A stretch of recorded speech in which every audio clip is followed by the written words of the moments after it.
व्रत की एक एक बात को हमको समझना है, व्रत की एक एक चरित्र को हमको ध्यान करना है।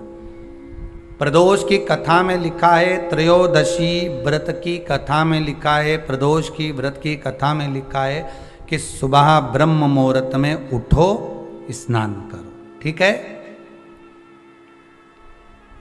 केवल प्रदोष से मतलब नहीं है।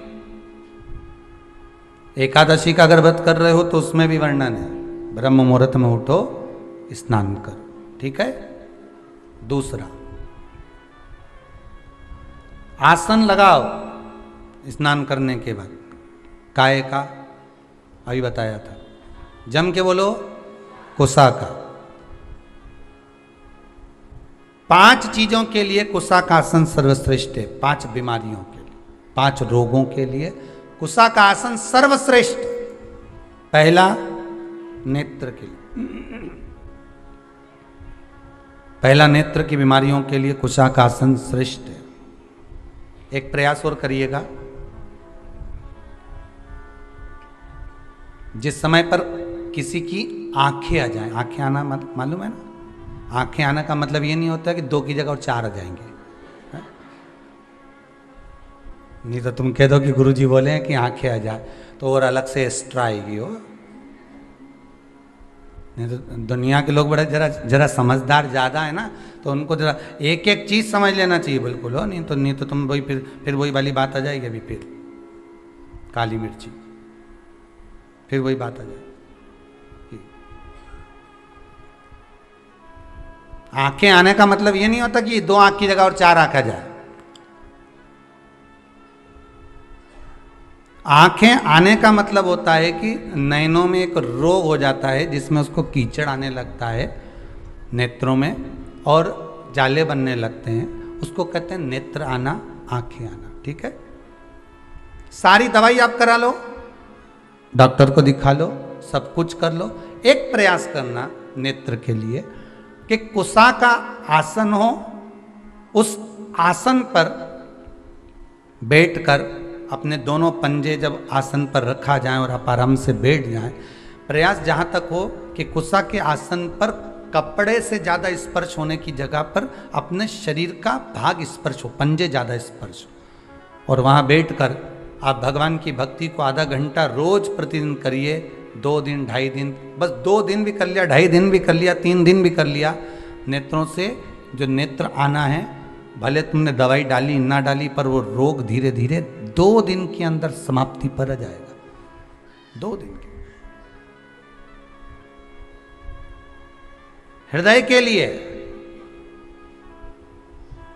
कुसा का आसन महत्व रखता है।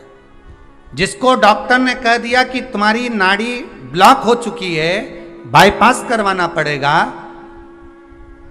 तुम्हारी नाड़ियां चोक हो गई है, और अगर डॉक्टर कहे कि तुम्हारे पास में 22 दिन है, 25 दिन है, 1 महीना है, और तुम इसके बाद में आकर अपना बाईपास करवा लेना, बाईपास सर्जरी करवा लेना, या आपकी नाड़ियां जो चोक हो गई है वहां पर हम रिंग डाल देंगे, छल्ला डाल देंगे और वो उसको क्लियर कर देंगे। होता है कि नहीं होता?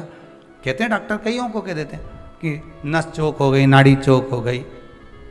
उसके लिए जिसको हृदय का रोग हो जाता है, जिसकी नाड़ियां चोक हो जाती हैं, डॉक्टर कहे बाईपास कराना पड़ेगा, और 20 दिन अगर डॉक्टर दे दे तो उसमें से 5 दिन आप कुसा के आसन पर बैठो। 5 दिन तक प्रयास करना कि कुसा के आसन पर जितना प्रयोग कर सको। अगर कहीं बैठे भी हो कुसा के आसन पर, कहीं आप सोफे पर बैठे हो, गादी पर बैठे हो, पलंग पर, जहां बैठे हो वहां उस कुसा को बिछा लो थोड़ी देर के लिए।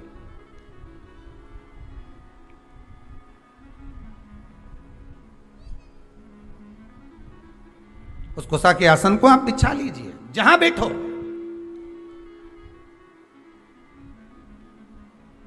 वो तो लोगों को थोड़ी सी शर्म आती है, नहीं तो हम तो कहने में पीछे नहीं हटेंगे कि आपके यहाँ जितने सोफे लगे हैं ना, हम तो कहेंगे उसकी जगह ये जो तुम लोग वो बिछाते हो ना, सोफा का सेट, सोफा का सेट नहीं रहे, वो क्या बोलते हैं उसके ऊपर कपड़ा बिछाते, क्या बोलते हैं उसको, सोफा का कवर, हम तो कहें उसकी जगह, वो तो आप लोगों को थोड़ी शर्म आती नहीं, तो हम तो कहेंगे कि उस पर है ना कुस्सा का आसन बिछा के रख दो, तो बेचारा जो आएगा उसकी भी आंखों की रोशनी बढ़ जाएगी, उसके भी बेचारे की कहीं नाड़ी माड़ी चौक होगी तो क्लियर हो जाएगी। थोड़ा बहुत तो दवाई तुम भी कर सकते हो शंकर जी का नाम लेकर, पर दिक्कत है नहीं तो फैशन में फिर वही खजूर वाली चोटियाँ, अब फैशन ही नहीं दिखे तो फिर इतना जोरदार जोरदार मार्केट में क्या जोरदार जोरदार सोफा का कवर आवे, कितना जोरदार जोरदार सामान आवे, अब तुम उसको देखें कि इसको बिछाएं। अब सीवर वाला महाराज के कहने में चले तो आसन बिछा दे, तो मतलब लोग क्या कहेंगे बताओ, क्या कहेंगे?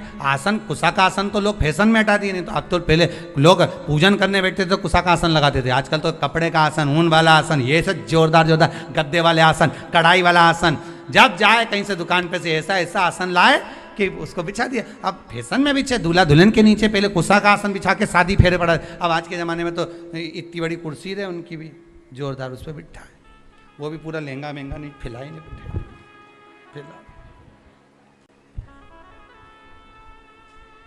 फिर बैठे।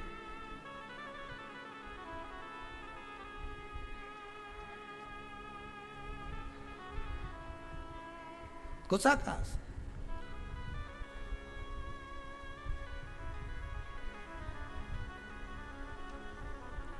दूसरा, पहला नेत्र का रोग, दूसरा हृदय का रोग, ठीक है।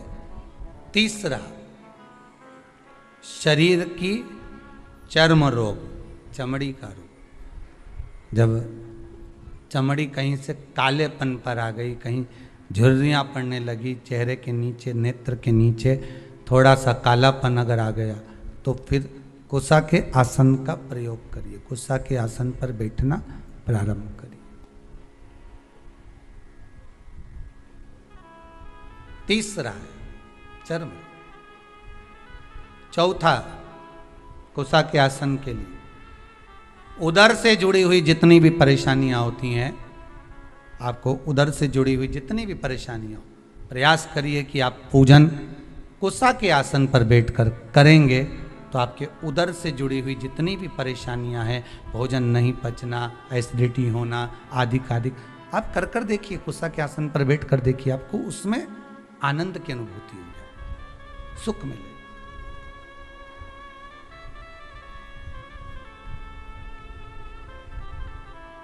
पांचवा, महाराज, कुशा का आसन मस्तिष्क के दर्द को भी रोक लेता है। कुशा का आसन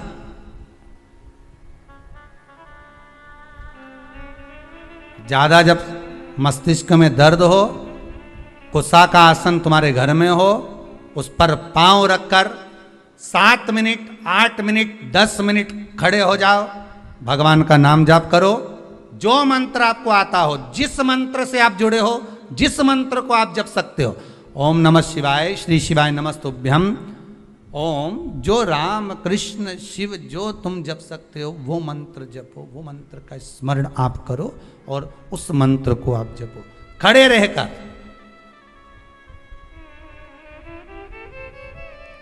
10 मिनट लगेंगे, एक टेबलेट नहीं खाना पड़ेगी, सिर दर्द बंद। कुशा के आसन में वो तेज पुंज होता है, कुशा के आसन में वो बल होता है,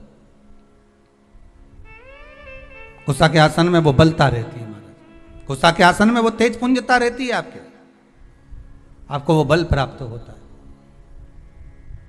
तो प्रदोष व्रत का नियम जो आप ले रहे हैं, प्रदोष व्रत को जो आप श्रवण कर रहे हैं, उसको जरा ध्यान से सुनिएगा। सबसे पहले स्नान ब्रह्म मुहूर्त का, सुबह का, उसके बाद में फिर आसन पर बैठकर भगवान की भक्ति को धारण करना, शंकर का अनुमोदन करना, शिव भक्ति में डूबे रहना, शंकर का स्मरण करना, शंकर के नाम का स्मरण करते रहना, ये प्रदोष का मूल तत्व।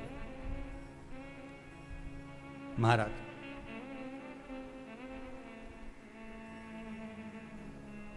प्रदोष व्रत करने वाले को भोजन नहीं करना चाहिए,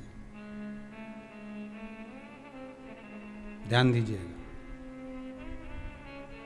फलाहार करो, उसमें भी नमक का सेवन मत करो। प्रदोष व्रत में नमक का सेवन वर्जित होता है, कारण क्या कारण होता है? उसका एक कारण माना गया, नमक की वर्जितता। जिस समय पर एक नगर में एक ब्राह्मणी रहती थी, बहुत भाव से सुनिएगा, प्रदोष व्रत, नमक को त्यागने का भाव। प्रदोष व्रत की किताब में भी मिल जाएगा आपको, आप पढ़ेंगे तो सुना होगा आपने। एक ब्राह्मणी रहती थी एक नगर में, उसका पति नहीं था, छोटा सा बालक एक साथ में रहता, छोटा सा बालक। अब ब्राह्मण के घर की धर्म पत्नी है,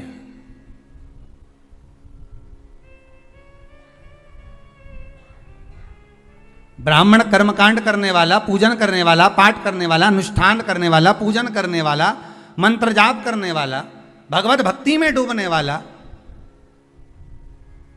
ब्राह्मण तो चले गया, ब्राह्मणी बच्चे के साथ रह रही। क्या करे वो? अकेली निवास कर रही,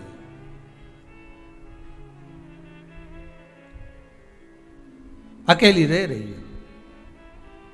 और ब्राह्मणी बच्चे के साथ भ्रमण करती रहती, घूमती।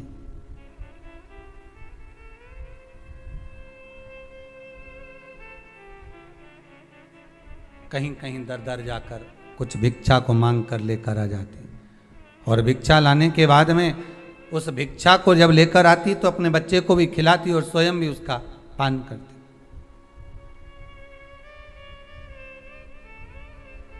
एक दिन ब्राह्मणी भ्रमण करते करते प्रदोष काल के समय पर शिव मंदिर में प्रवेश करी। प्रदोष काल के समय पर, और शंकर मंदिर में जब प्रवेश करा,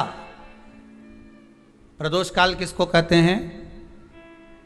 सूर्य अस्त हो रहा हो, रात्रि प्रवेश कर रही हो, दोनों का जब मिलन हो रहा हो वो प्रदोष काल कहलाता। दोनों का जब मिलन हो रहा,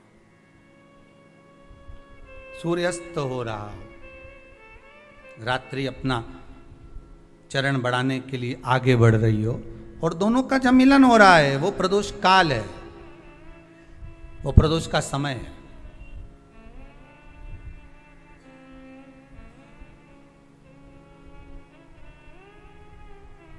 ब्राह्मणी मंदिर में प्रवेश कर रही, जब ब्राह्मणी मंदिर में प्रवेश करी, मंदिर के अंदर पहुंची, प्रदोष काल का समय था, प्रदोष का समय चल रहा था।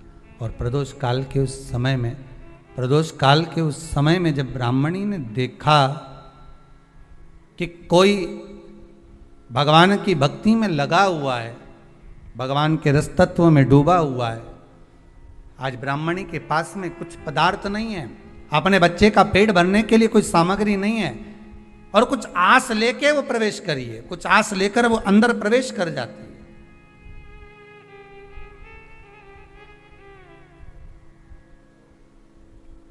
कोई ऋषि की पत्नी, कोई ब्राह्मण जन की अर्धांगिनी उस प्रदोष के समय पर शंकर का अभिषेक पूजन कर रही थी, भगवान शिव की आराधना कर रही थी, भगवान की भक्ति में डूबी हुई थी। भोला सब दुख काटो मारा, भक्ति में डूबी हुई है, भगवान के स्मरण में डूबी हुई है।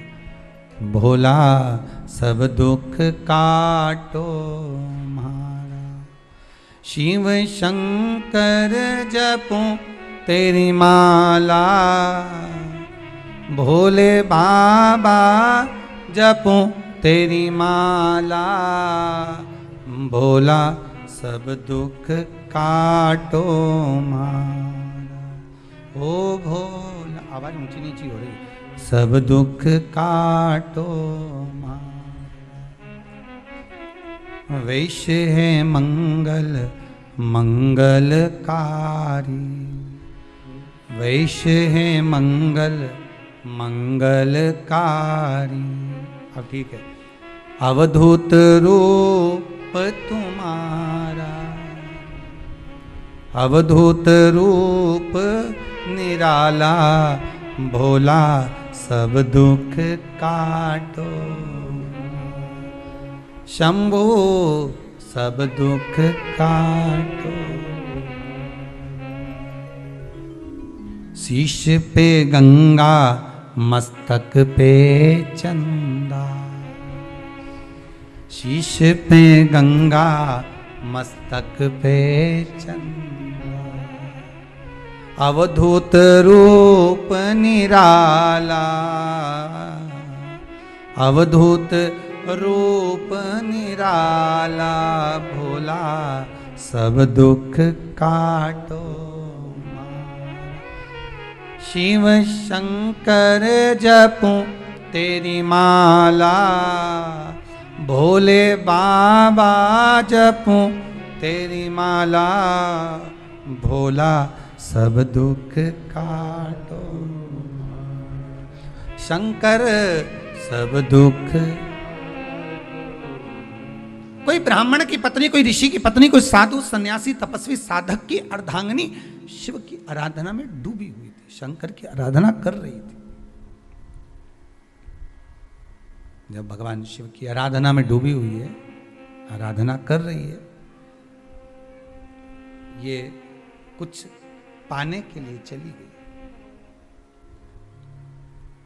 ये कुछ पाने के लिए गई और इसके मन में आया कि मैं कुछ, मुझे भोजन का कोई पदार्थ मिल जावे, मुझे कुछ भोजन मिल जावे, और जब मुझे भोजन मिल जाएगा तब मैं जो पाऊंगी अपने बच्चे को भी पाऊंगी।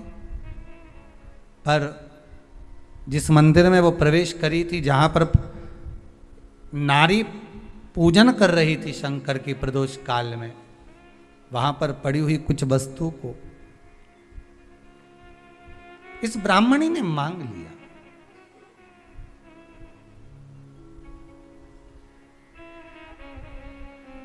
मेरे बालक को बहुत भूख लगी है, मेरा बच्चा बड़ा भूखा है, इसके भोजन के लिए थोड़ी सी सामग्री दे दीजिए, इसके भोजन के लिए थोड़ा सा कुछ रसतत्व दे दीजिए। उसने उठाया थोड़ा सा पदार्थ, कुछ जो उसके पास में था वो दिया।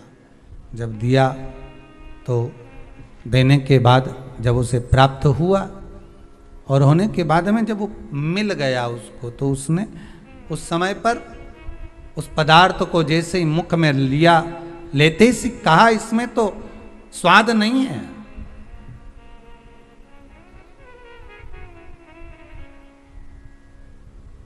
इसमें स्वाद नहीं है।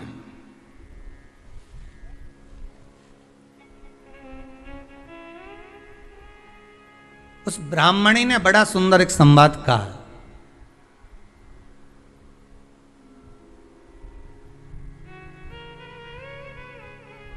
घर का जो बड़ा होता है ना, घर का जो भयो होता है, घर का बुजुर्ग जो होता है, घर का जो प्रथम स्थल प्राप्त करने वाला, मेन कुर्सी पर अच्छी जगह पर जो बैठने वाला होता है ना, ब्राह्मणी कहती है वो कभी किसी वस्तु में ऐब नहीं देखता, मिनक नहीं निकालता। जब समाज के अन्नकूट होते हैं, समाज के जब अन्नकूट होते हैं महाराज, समाज के जब अन्नकूट होते हैं, बड़े बड़ी समाजों में जब कार्तिक महीने में अन्नकूट महोत्सव होते हैं, बहुत सारा प्रसाद बनता है।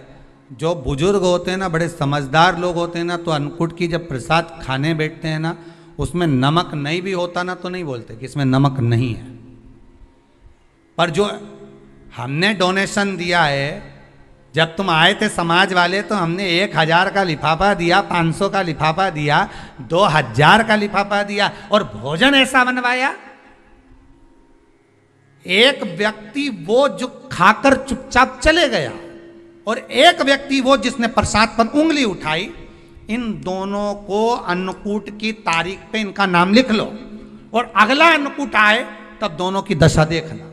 एक जो चुपचाप खाकर चले गया, भगवान के प्रसाद को प्रसाद मानकर, प्रभु का दर्शन मानकर लेकर चले गया, वो उन्नति की सीढ़ी पर चढ़ता चले गया, और जो मिनक निकालता रहा वो साल भर खटर पटर की जिंदगी जीता रहा। साल भर उसने केवल खटर पटर ही करा, वर्ष भर उसने कुछ करा ही। पूरी वर्ष उसने केवल खटर पटर ही करा, उसके सिवाय वो कुछ नहीं कर पाए।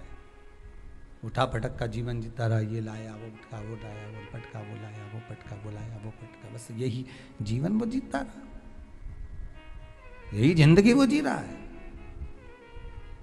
भगवान के प्रसाद में कभी भी ध्यान रखिएगा, भगवान के प्रसाद के अंतर्गत स्वाद की कोई मूलता नहीं होती। भगवान का प्रसाद स्वयं स्वाद है।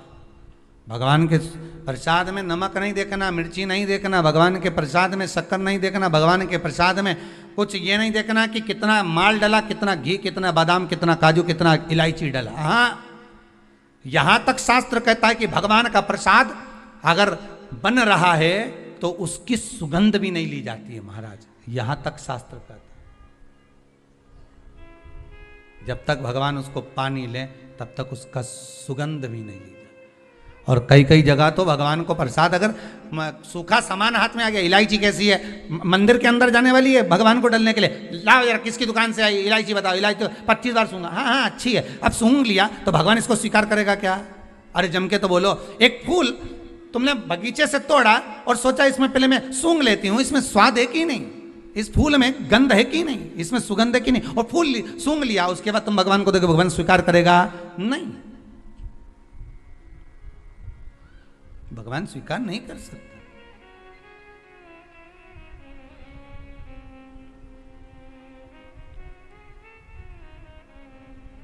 धनिया पाउडर आया सब्जी में डालने के लिए, कैसी गंध है, सूंघ लिया, वो तुम डाल दिया, वो उसका कोई स्वाद नहीं है, उसका कोई महत्व नहीं, भगवान उसको स्वीकार नहीं कर सकता, भगवान उसको स्वीकारेगा नहीं।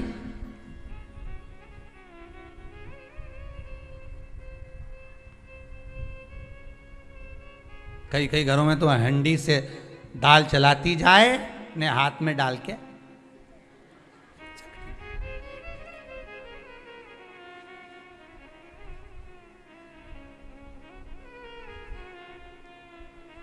यहाँ कभी आप लोग, अभी तो लॉकडाउन चल रहा है, अभी तो खेल लॉकडाउन है, तो यहाँ आने की परमिशन नहीं है आप लोगों को भी, किसी को भी, आप तो घर बैठ के कथा का आनंद लो। पर कभी आप लोग कभी कुबेरेश्वर धाम आएंगे ना, तो यहाँ पर एक चीज़ का, जैसे जो 21-21 हज़ार रुपये जिन्होंने जमा करे हैं और आजीवन भोजन भंडारे के जो सदस्य बने हैं, जिनकी तरफ से रोज़ भोजन चलता रहता है, तो आप कभी यहाँ आकर आश्रम पर जब कभी थोड़ा सा कुछ प्रसाद मिल गया, भले खिचड़ी मिली, चाहे जरा सी सब्जी भाजी मिली, जो भी मिला आपको, रोटी सब्जी पूड़ी आदि जो मिला, उसको जब आप खाएंगे ना, तो यहाँ भोजन बनने के बाद भगवान को जब भोग लग जाता है, उसके बाद ही उसको चखा जाए। यहाँ चखने का कोई क्रम नहीं, यहाँ तो बना आया और बांटा गया, खाओ प्रसाद पाओ, बस यहाँ तो एक ही क्रम है कि उस प्रसाद को पा लीजिए। उसमें कोई स्वाद नहीं देखा गया, उसमें कोई स्वाद की, यहाँ तो भगवान की दृष्टि का स्वाद होना चाहिए, उनकी अधरामृत का स्वाद होना चाहिए, उनके अधरामृत। महाराज ब्राह्मणी ने जैसी मुख में लिया थूक दिया, ये श्रेष्ठ नहीं है। जो ऋषि की पत्नी अंदर पूजन कर रही थी प्रदोष काल, उसने कह दिया, आपका चेहरा बता रहा है कि आप ब्राह्मण की धर्मपत्नी, पर आज आप दर दर जाकर अगर भिक्षा मांग रही हो, दर दर जाकर अगर भीख मांग रही हो, दर दर जाकर भिक्षा को मांग रही हो, तो इसमें आपके पति का दोष नहीं है, दोष आपका है, क्योंकि आप भगवान के प्रसाद में भी जो स्वाद देखी थी ना, ये आपका एक जन्म का नहीं है, ये ना जाने कितने जन्म का है। ब्राह्मणी के मस्तिष्क में बैठ गया, ब्राह्मणी के उस का ना वो बक्कल में नहीं अक्कल में बैठ गया कि ये स्वाद नहीं देखना। इसलिए प्रदोष व्रत के अंतर्गत ब्राह्मणी ने उस दिन से विचार कर लिया कि जैसे आप पूजन कर रही हो, जैसे आप अर्चना कर रही हो, जैसे आप आराधना कर रही हो, ऐसी आराधना, ऐसी पूजन, ऐसी भक्ति मैं भी करूंगी, ऐसी आराधना मैं भी करूंगी। अब मैं स्वाद नहीं देखूंगी। तो प्रदोष व्रत करने वाले को ध्यान रखना चाहिए कि नमक का सेवन ना करे, नमक को ना पाए, भोजन ना करे, फलाहार करिए, फल का आहार करिए, प्रयास करिए। और यदि आपने व्रत का ले लिया भोजन का कि हम तो एक टाइम फलाहार करेंगे, एक टाइम भोजन करेंगे, ऐसा भी कई लोग प्रदोष ले लेते हैं, तो वो बात आपकी है, आप तक रखो, ठीक है, अपने मन तक। ठीक है, बाबा आपकी मनोकामना पूर्ण करे, वो भी भाव रखो। शाम का समय हो, ब्राह्मणी रोज प्रतिदिन शंकर जी के मंदिर में शाम के समय पर जैसे ही प्रदोष आता और शिव जी के मंदिर में चली जाती। अब उसने प्रदोष का व्रत करना प्रारंभ कर दिया, शंकर की उपासना प्रदोष काल में करना प्रारंभ कर दी। समय आया, ये ब्राह्मणी अपने बच्चे को लेकर जा रही थी, मात्र 4 प्रदोष ही निकले थे, केवल 4 प्रदोष निकले थे। ब्राह्मणी लेकर जा रही थी अपने बच्चे को, सामने एक कोई बालक भूख से विलकता हुआ सामने आकर खड़ा हो गया। उसने भी अन्न का भाग मांगा, मुझे भूख लगी है, मेरे उदर में कुछ अन्न का भाग नहीं है, आप मुझे अन्न का भाग दे दीजिए, मुझे थोड़ा सा भोजन दे दीजिए। वो बिलकता हुआ बालक इसके चरणों में आकर पड़ गया, माता माता माता कहकर अन्न मांगने लगा, आप मुझे कुछ दे दीजिए।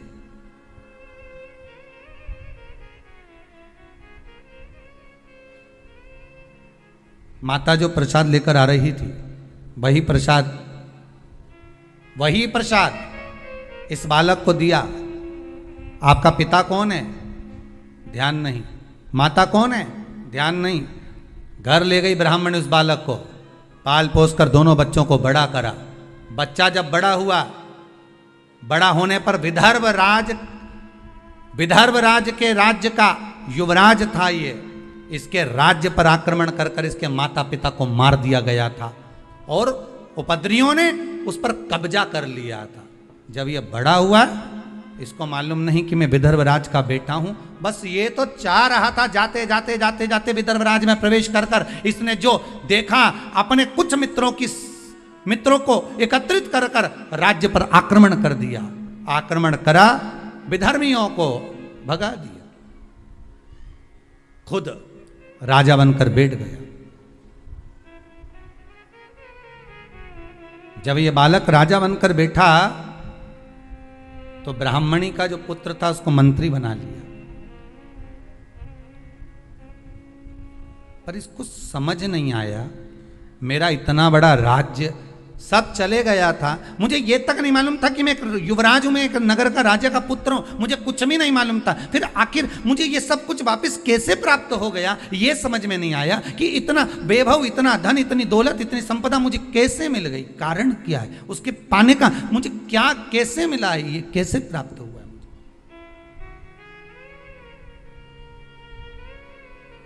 इससे पहले वाली कथा में कहा था, बहुत बड़ा दुख आए, छोटे से रूप में निकल जाए तो समझ लेना शंकर ने कृपा कर दी।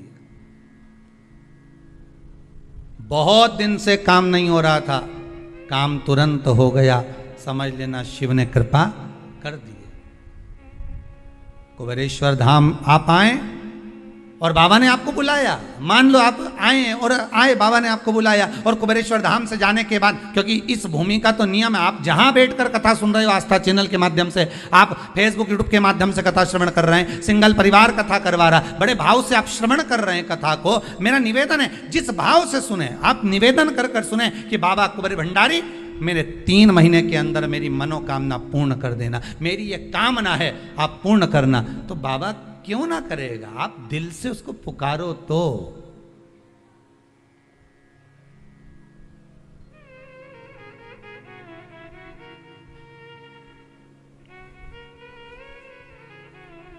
आप दिल से उसको पुकारो, क्यों नहीं आएगा। मेरे भोले तेरा सहारा है, मेरी नैया का तू किनारा है, मेरी नैया का तो किनारा है। क्यों ना देगा वो।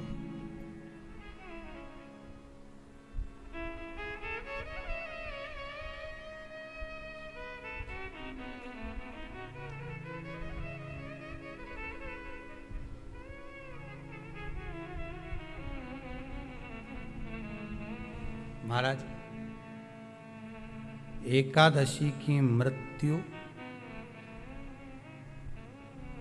द्वादशी को दाग, ध्यान दीजिएगा, त्रयोदशी की खारी, जो ये राख जो समेटी जाती है, कोई समेटने जाए ना जाए, तीसरा त्रयोदशी पर अगर पड़ भी गया तो महाराज उसकी राख समेटने की जरूरत नहीं पड़ती, शंकर उसकी भस्म अपने तन पर अपने आप रपट लेता है, अपने आप। त्रयोदशी मतलब प्रदोष, प्रदोष के दिन भगवान शिव उस भस्म को अपने तन पर धारण कर लेता है, जो मिल जाए शमशान में बस शिव उसको अपने तन पर, अपने शरीर पर धारण कर रहा है शिव।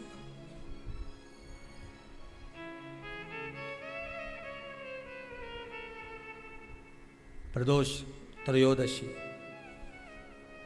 महाराज ब्राह्मणी, उस राजकुमार के मन में प्रश्न उठ गया, उस ब्राह्मण के, उस राजकुमार के मन में प्रश्न उठा कि मुझे वापिस कैसे मिला।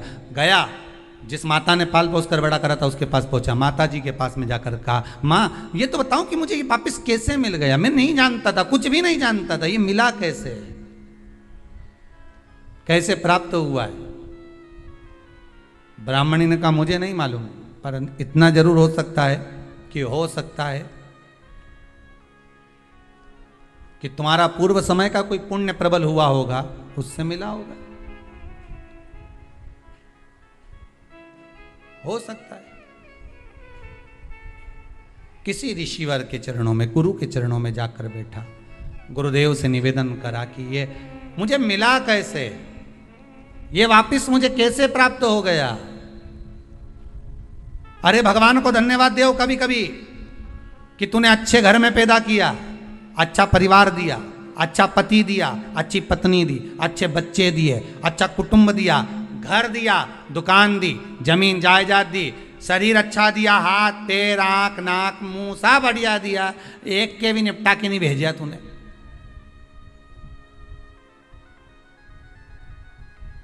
मान लो एक आध निपटा के भेज देता तो क्या झगड़ा करने ऊपर जाते? एक ही कान देता और एक गायब कर देता तो यहां से चिपका देता तो क्या कर लेते? हाथ एक देता और एक गायब कर देता तो क्या झगड़ा करने जाते ऊपर कि मुझे ऐसा शरीर दिया? नहीं, भगवान को धन्यवाद देना कि मुझे अच्छे घर में पैदा करा, कटोरा लेके वहां चौराहे पे नहीं बिठाया, तूने अच्छा घर दिया, 2 समय की रोटी दे रहा है, खूब जोरदार शरीर दिया, भजन करने का मुहूर्त दिया, और बचा कुचा था तो ये सियोर वाला महाराज दे दिया, कथा सुनाने वाला। भगवान से प्रार्थना करना, धन्यवाद देना, गजब कराते ने भगवान, बहुत कृपा कर। आधा समय हमारा सोने में निकलता था, अब जब से तूने कृपा कर दी, भाई लोग कहते हैं, कई लोग कहते हैं कि सियोर वाला महाराज बावला है, कहते हैं तो पगला है, बावला है।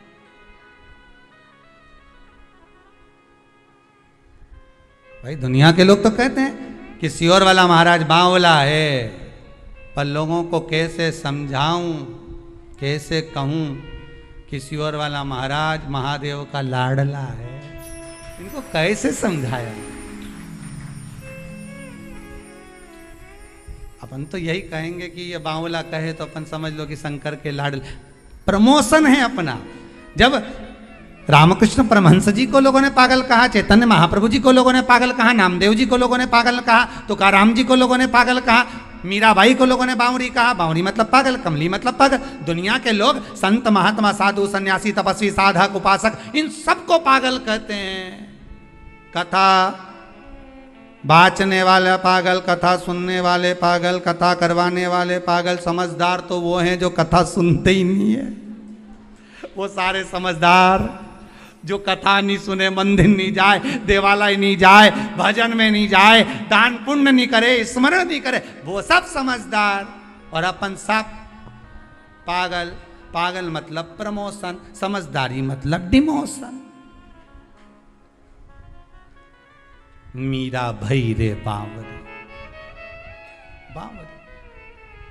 कितना कितना लोगों ने गाया, अपने पिया की मीरा बनी रे जोगनिया, हंसी उड़ावे सारी सारी दुनिया, मीरा बनी रे जोगनिया।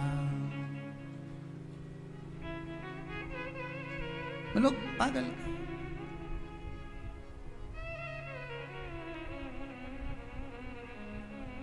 गांव का लोग मने बावरी बतावे, संगरी सहेलियां जी उंगली उठावे, हंसी उड़ावे सारी सारी दुनिया,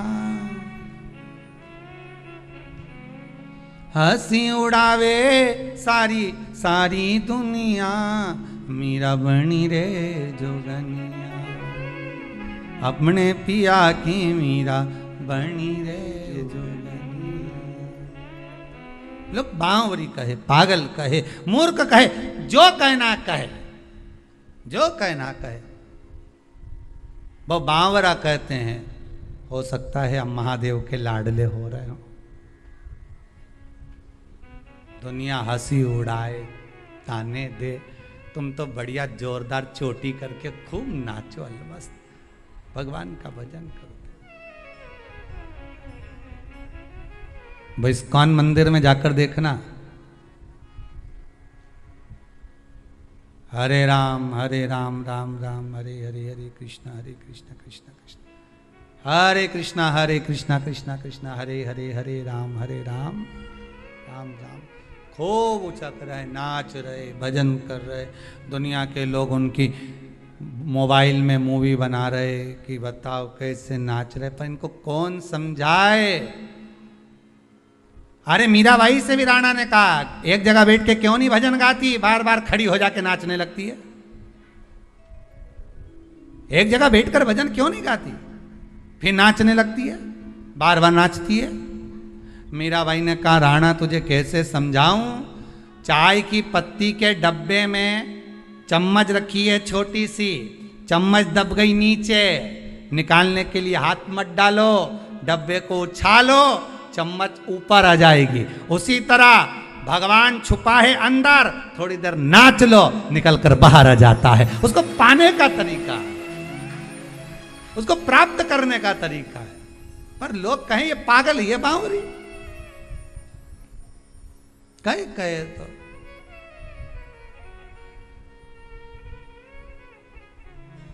लोग पागल कहे।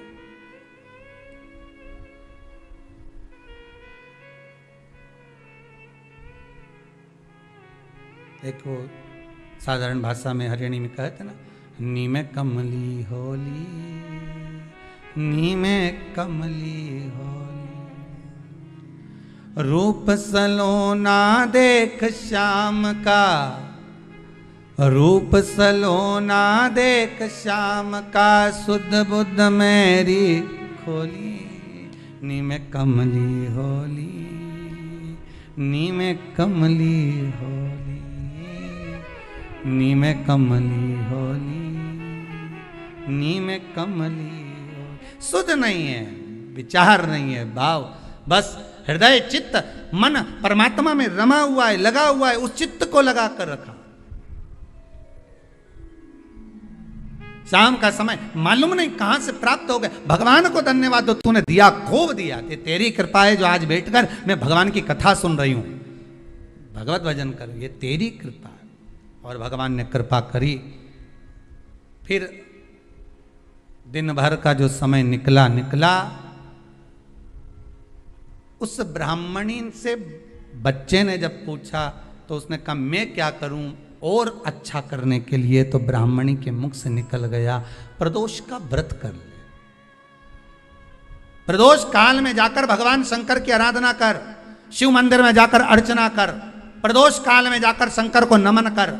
अगर प्रदोष का व्रत नहीं भी करता तो प्रदोष काल में जाकर शंकर के मंदिर में एक घृत का घी का दिया लगा दे। आपको पहले भी कहा है,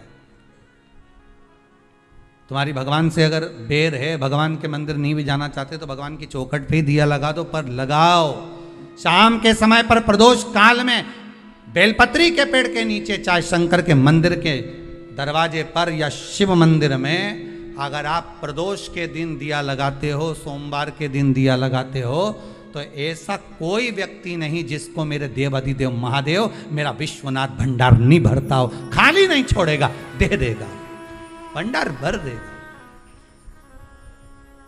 कमी तो नहीं रख सकता, ये पक्का। पर तुम करना ही नहीं चाह, 2-4 सोमवार करो और उसके बाद के तो महाराज जी हमने तो करा था, हमको तो मिला ही नहीं। 2-1 प्रदोष करा तुमने, अरे 1 साल करो, सारे दर बदर भी तो अपन ठोकर खा कर आए, इतना साल निकाला अपन ने, और 6 महीना 3 महीना 4 महीना भगवान से निवेदन तो करो, दिल से कहो तो सरी, नी भंडार भरे तो बात दूसरी, एक बार बोलो तो।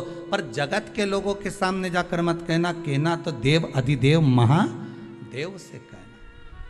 अब वो राजकुमार ने फिर व्रत करा, और व्रत करा तो उसका फल ये हुआ कि एक गंधर्वों की कन्या अंशुमति इस राजकुमार को देखकर लोभित हो गई। पिताजी ने समझाया, विवाह मत कर बेटी, अपन गंधर्व लोक में निवास करने वाले और देवलोक में रहने वाले से तू विवाह कर रही है, कहां जाएगी? देवलोक में रहने वाले इस मृत्यु लोक में निवास करने वाले से विवाह कर रही। नहीं पिताजी, मैं गंधर्व लोक छोड़ दूंगी, देवलोक छोड़ दूंगी, पर मैं विवाह उसी से करूं। पिताजी ने कहा, जो तेरा भाग्य। विवाह हो गया, राजकुमारी भी आ गई।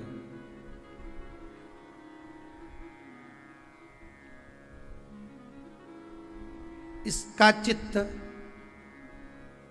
राजा में था, राजा का चित्त देवाधिदेव, जम के बोलो, महादेव में था। बहुत बहुत ध्यान रखिएगा इस कथा को। आज प्रदोष व्रत जो आपको सुनाया जा रहा है, इसको बहुत सावधानी से सुनना।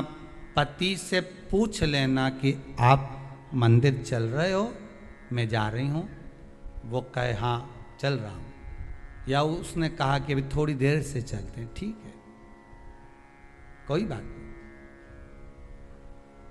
बहुत मन हो उसका, आपने पूछा, दिल से कह दिया हाँ चल रहा हूं, तो ले जाओ। और अगर तुम सोचो कि हमने सुना है कि जोड़े से दर्शन करते हैं तो ज़्यादा फायदा मिलता है, और मालूम पड़े पर जोड़ा के चक्कर में यहाँ सिर फोड़ा हो जाए, नहीं?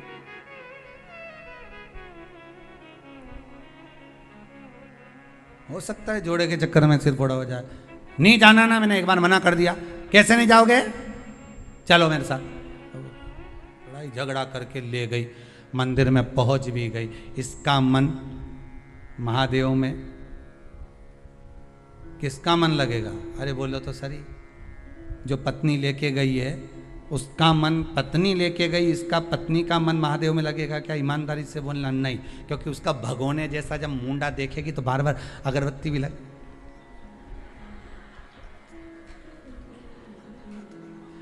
प्रेम से पल्लू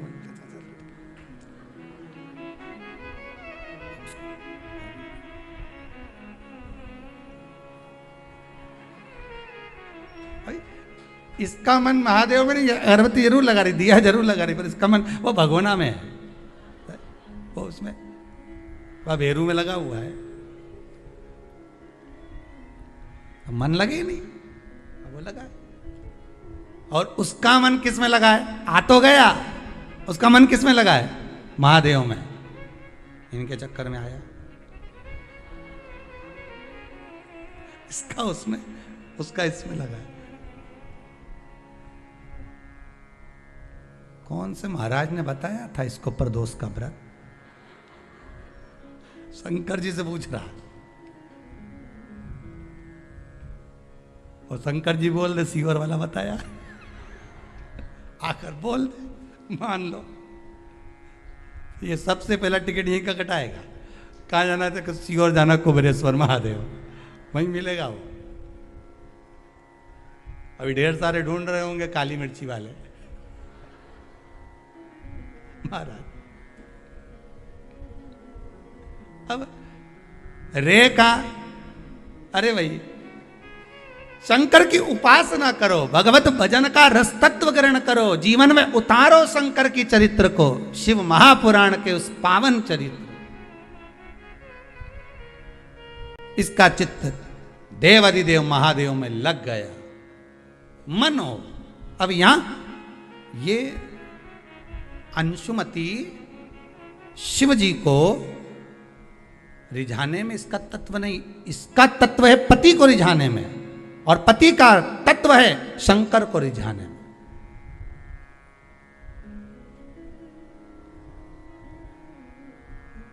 शिव को रिझाने में पति। आज अंशुमति को साथ लेकर शिव मंदिर में पहुंच गए। पत्नी ने पूछा, अंशुमति ने पूछा, स्वामी क्या ये बताओ, शंकर को प्रदोष काल में पूजने के लिए आप आए हो, ये शाम का समय तो भ्रमण का होता है, आप हमें कहीं और भ्रमण करने लेकर जाते तो आनंद की अनुभूति होती, पर प्रदोष काल में आप तो शिव मंदिर में लेकर आ गए हमको। इसका मन इसमें है, इसका मन इसमें है। बहुत ध्यान देना कथा पर। जिसका मन जहां लगा हो उसको वहीं छोड़ दो जी। आपका मन शंकर में लगा है तो शंकर में लगा कर रखो, उनका मन घर में लगा है तो उनको घर में ही लगा के रखो, ठीक है। आपका मन शिव में नहीं है ना, क्यों? उसका कारण है, हम इसको अगर वहाँ से निकालेंगे, इसका मन तो उसमें लगा हुआ है, और उधर से निकाल कर अगर हम इधर जोड़ेंगे तो इसको जोड़ तो देंगे, पर ये मन से जो कछोटेगा, मन से भगवान का नहीं हो पाएगा। परमात्मा, गुरु और माता पिता ये एक ही बात कहते हैं कि भले तुम 2 क्षण के लिए मिलो, पर दिल से मिलो, हृदय से मिलो, मन से मिलो। 2 क्षण के लिए आओ भले, पर दिल से आइए, मन से आइए। 2 क्षण के लिए आओ, पर मन से, दिल से, हृदय से। अब अंशुमति का मन नहीं लगा। आखिरी में पति ने कहा, आज आपको हमारे साथ में प्रदोष की पूजन के लिए चलना है। कहीं किसी ऋषि के मुख से सुन लिया अंशुमति ने कि प्रदोष का पूजन करने से मनवांछित फल की प्राप्ति होती है, और इसकी मनवांछित फल प्राप्ति क्या थी कि जिसके साथ मेरा विवाह हुआ है, ये पति मुझसे अधिक प्रेम करे और मैं इससे अधिक प्रेम करूं, तो उसने उसको पाने के लिए प्रदोष का जब व्रत किया, साधना करी, उपासना करी, शंकर भगवान स्वतः प्रसन्न हो गए। प्रसन्न होकर उस ब्राह्मण के बालक, उस राजकुमार को देखा, और राजकुमार को देखकर कहा, राजकुमार ये आपको अधिक स्नेह करती है और आप हमें स्नेह करते हो, अर्थात इसकी करी हुई भक्ति का फल हमें आपके द्वारा प्राप्त हो जाता है, इसलिए आप इससे ये ना कहें कि हमारी भक्ति करे। इसके हृदय चित्त में जिस दिन शिव भक्ति प्रदान होगी, फिर कोई भक्ति नहीं रह पाएगी, केवल शंकर की भक्ति ही चलती रहेगी। आज संपूर्ण विश्व में शंकर की भक्ति ऐसी हृदय में बैठ गई है लोगों के कि पहले लोगों को पूजन करना नहीं आती थी, पानी चढ़ाना नहीं आता था, मंदिर का ही पानी चढ़ा देते थे, पंचामृत कैसे चढ़ाएं। कहाँ शंकर भगवान के 13 बच्चे, कहाँ अशोक सुंदरी, कहाँ जया विषहरा शामली वारी, किसको मालूम था कि शंकर भगवान की लड़कियां इतनी हैं, अशोक सुंदरी है, 5 लड़की और हैं। किसको मालूम था कि गंगा जी के यहाँ से कार्तिकेय का जन्म हुआ, प्रागट्य हुआ। ये सब लोगों को अब धीरे धीरे धीरे धीरे जो शिव महापुराण के माध्यम से मालूम होता गया, पढ़ता गया पढ़ता गया पढ़ता गया, उसका फल आज ये हो गया कि लोग मंदिर में जब पूजन करते हैं तो अपनी गलती को छाट कर अलग कर कर श्रेष्ठ पूजन करते हैं, तो भगवान श्रेष्ठ फल प्रदान करता है। यह भक्ति का बल बढ़ गया, भक्ति का बल बढ़ा है।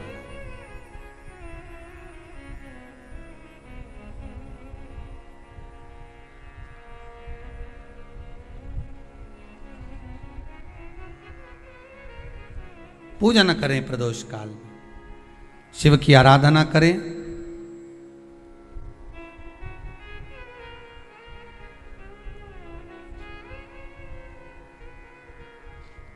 आगे वर्णन आया ये भी कि जब जब आप किसी व्रत को करते हो, एकादशी का व्रत करो, चाहे प्रदोष का व्रत करो, चाहे पूर्णिमा का व्रत करो, चाहे चतुर्थी का व्रत करो, चाहे तीज का व्रत करो, चाहे हरताली का व्रत करो, छोटी तीज, बड़ी तीज, सतुआ तीज, तुम्हारी मर्जी पड़े, छठ का आदि जितने भी व्रत बताए, उस व्रत में एक चीज आप किताब में जरूर पढ़ना। आपके पास तो व्रत की किताबें होंगी, उन किताबों में पढ़ना। उसमें लिखा है कि एकादशी का व्रत करो तो रात्रि को जागरण करो। बोलो लिखा कि नहीं लिखा?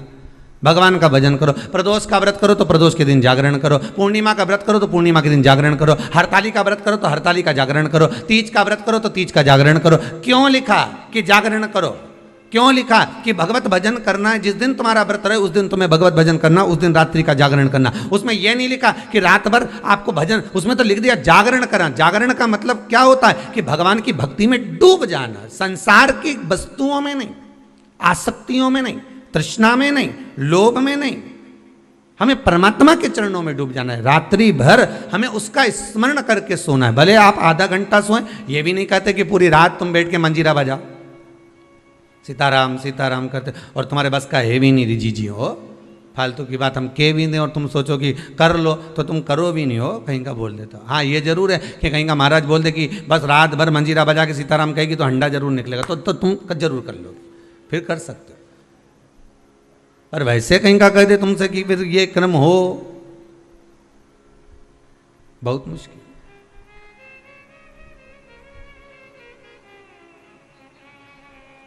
हम ये नहीं कहते कि तुम रात भर जागरण करो, हम तो इतना कहते हैं कि पूजन करना, एकादशी करना, प्रदोष करना, पूर्णिमा करना, या सोमवार करना, या मंगलवार करना, या बुधवार करना, या गुरुवार, शुक्रवार, शनिवार, जिस व्रत को स्त्री और पुरुष कर रहे हैं उस व्रत के दिन रात्रि के समय सोने से पहले कम से कम आधा घंटा तो भगवान का नाम ले लो। कितना घंटा? अरे बोलो तो जम के आधा घंटा, बहुत। और वो भी किस लिए? क्योंकि पुराण में लिखा है। आप जिस कथा को पढ़ते हो ना, 16 सोमवार की पढ़ लो, चाहे आप प्रदोष की पढ़ लो, उसमें लिखा मिलेगा आपको।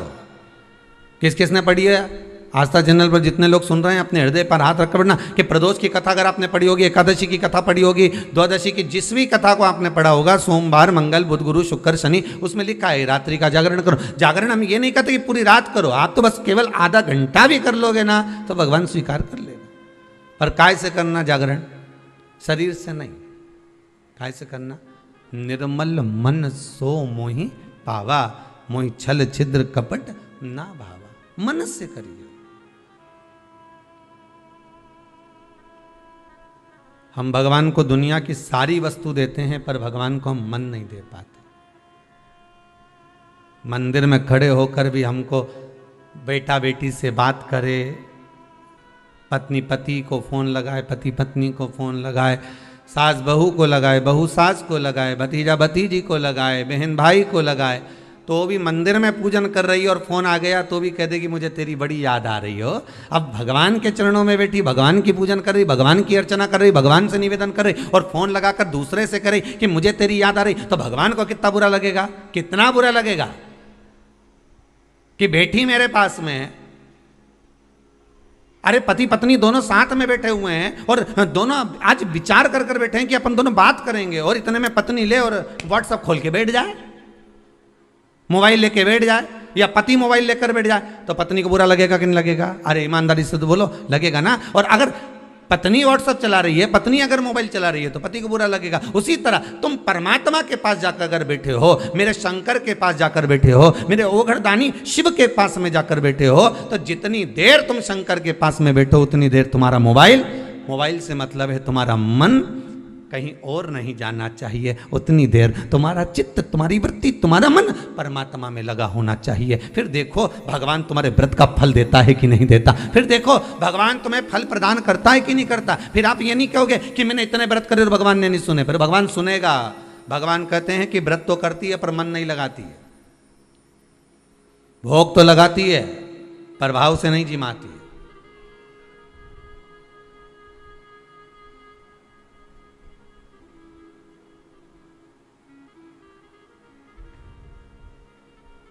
अब भोग तो ऐसा कोई भी लगा दे, दुर्योधन ने ही लगाया था ढेर सारा, लड्डू ने, पेड़ा ने, गुलाब जामुन ने, इमरती ने, भजिया ने, पकोड़ा, सब बनाया ढेर, खूब सारा बनाया। पर अब ढेर तो बनाया, पर भगवान के भाव से बुलाया।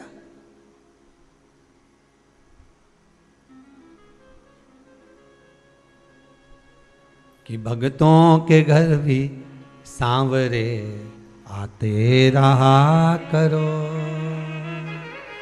दर्शन के नैन बांवरे दर्शन दिया करो। कहते हैं प्रेम से प्रभु छिलके भी खा गए,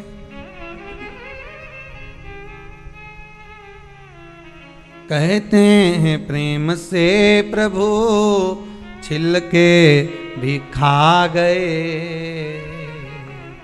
शबरी के झूठे बेर भी खाते रहा करो,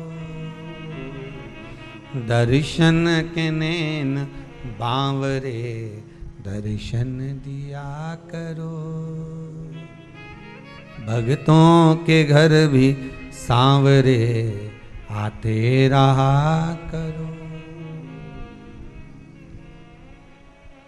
भाव चाहिए भगवान को। आपका धन दौलत संपदा सत्ता वैभव ये कुछ भी परमात्मा को नहीं चाहिए, आपसे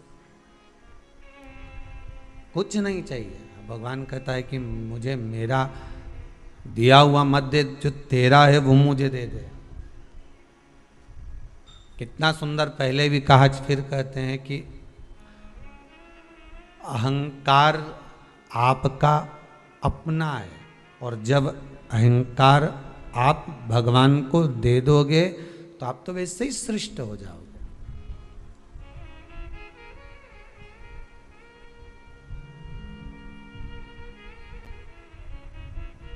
एक संत ने बड़ी सुंदर बात की। एक बहुत सुंदर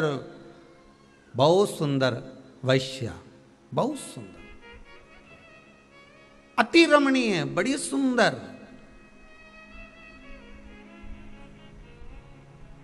जिसकी सुंदरता का कोई बखान ही नहीं कर सकता, इतनी सुंदर थी। सब लोग उसका बखान कर रहे थे, बड़ा सुंदर है वो, बड़ी सुंदर है वो, बड़ी सुंदर है। उसके नैन बड़े बड़े हैं, उसकी नासिका बड़ी सुंदर है, उसके अधर बड़े सुंदर, उसके कर्ण बड़े सुंदर, उसके कपोल बड़े सुंदर, उसके केश बड़े सुंदर। संत के पास खबर पहुंची, संत निकल कर जा रहे थे, तो संत ने कहा कि आप कह रहे हो कि इतनी सुंदर है, पर मुझे लगता है कि मेरे त्रिकालदर्शी से ज्यादा सुंदर नहीं हो सकती, मेरे भगवान से ज्यादा सुंदर नहीं हो सकती। तेरी प्रतिमा इतनी सुंदर तो कितना सुंदर होगा, उससे ज्यादा सुंदर नहीं हो सकती। संत ने कहा चलो हम भी चलकर देख लेते, पर हम उसके घर के अंदर प्रवेश नहीं करेंगे, बुलाओ उसको बाहर। वैश्या को बाहर बुलाया गया। जैसे ही बाहर बुलाया, संत ने कहा तुम इसकी बात कर रहे हो, इसकी बात कर रहे हो कि ये इतनी सुंदर है? संत ने कहा व्यक्ति कितना भी सुंदर हो, चाहे उसके चेहरे पे हीरे लटक रहे हो। संत बोला पर इसकी जो परछाई है वो तो काली ही है। संत बोले इसकी परछाई गोरी है क्या? आप लोगों में से जितने भी हैं जो रोज दर्पण देखते हैं, चौटी भी करते हैं, बढ़िया सुंदर श्रृंगार भी करते हैं, 50 बार विचार भी करते हैं कि मैं कितनी सुंदर, कि आज जोरदार लग रही, ने लहंगा ने चोली ने चुंदड़ी सब पहनी, बड़ी सुंदर दिखे। पर अभिमान किस चीज का करें? अगर सुंदरता का अभिमान आए तो एक बार चलते हुए रास्ते में अपनी परछाई जरूर देख लेना कि आप कितने भी सुंदर हो पर परछाई काली है। उसी तरह संसार की जितनी वस्तुएं हमको प्राप्त हो रही है, संसार की जितनी वस्तुएं हमको मिल रही है, संसार के जितने लोग हमको मिल रहे हैं, ये सुंदर बड़े होंगे। फ्रिज भी सुंदर है, वॉशिंग मशीन भी सुंदर है, एसी का रूम भी सुंदर है, डनलप का गद्दा भी सुंदर है, ये सोने की रकम भी सुंदर है, ये हाथ में पहनने वाले आभूषण भी सुंदर हैं, गले में धारण करने वाले सारे आभूषण भी सुंदर हैं, सब कुछ सुंदर है। पर ये सुंदरता के साथ में इसकी परछाई भी तो देखो कि ये काली है कि नहीं।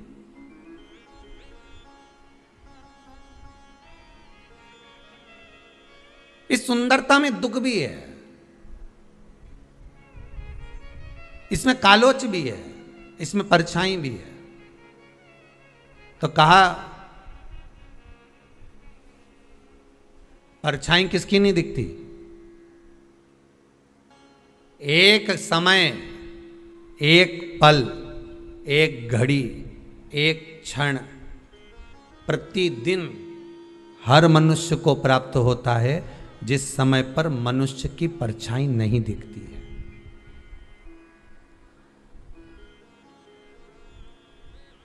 उस समय पर आपको अपनी परछाई नहीं दिखेगी। वो कितनी बजे? दोपहर ठीक 12 बज रहे हो। कितने? जम के बोलिए जरा। आपकी घड़ी के आगे पीछे हो सकता है, अगर घड़ी आगे पीछे होगी तो भले परछाई दिख जाएगी, पर ठीक अभिजीत मुहूर्त में ठीक दोपहर के 12 बज रहे हो और सूर्य तुम्हारे मस्तक पर होगा, उस समय पर परछाई दिखेगी क्या? नहीं। सूर्य थोड़ा सा भी पीछे हुआ, आगे हुआ तो परछाई दिखेगी, पर ठीक सूर्य तुम्हारे मस्तक पर होगा तो परछाई नजर नहीं आएगी। शिव महापुराण की कथा कहती है, जिस समय पर तुम्हारे मस्तक पर सूर्य होता है उस समय पर परछाई नहीं दिखती, उस समय पर केवल तुम ही नजर आते हो, उस समय पर केवल तुम ही रह जाते हो। उसी तरह जिस समय पर तुम्हारे मस्तक पर शंकर की कथा, शिव महापुराण और शंकर के चरण विराजमान होते हैं, तब व्यक्ति को कुछ नजर नहीं आता, केवल महादेव ही नजर आता है, केवल शिव ही नजर आता है, कोई दूसरा नहीं दिख सकता, कोई परछाई नजर नहीं आ सकती। हमें हमारा अंधेरा तत्व नजर नहीं आ सकता, हमें हमारी कालोच नजर नहीं आ सकती, उसमें केवल शिव ही दिखेगा।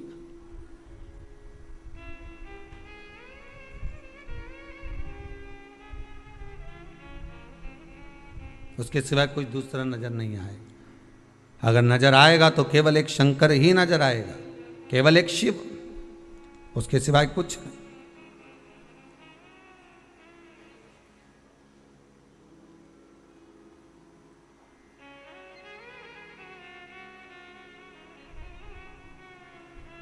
एटीएम पर गए, तुरंत आपने वो अपना जो कार्ड था वो उसमें लगाया, पैसा निकाल के लिया। बोलो सही है कि गलत है? गए, कार्ड लगाया, लेकर आ गए। तो कई लोगों ने एक प्रश्न लिखकर भेजा, गुरुदेव भगवान को भी एटीएम जैसा होना चाहिए। जैसे ही हम मंदिर में जाएं, जैसे ही हम भगवान से प्रार्थना करें, जैसे ही हम भगवान से निवेदन करें और भगवान हमारी बात सुन ले, जल्दी से हमारी गोदी भर दे, जल्दी से भगवान हमें धन दे दे, वैभव दे दे, सत्ता दे दे। पर भगवान बहुत धीरे धीरे सुनता है, बहुत धीरे धीरे। कारण क्या है?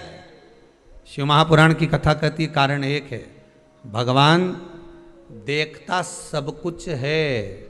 मेरा मालिक, मेरा दातार, मेरा दयालु, मेरा कृपालु, मेरा दानी दातार देखता सब कुछ है, सब कुछ देखता।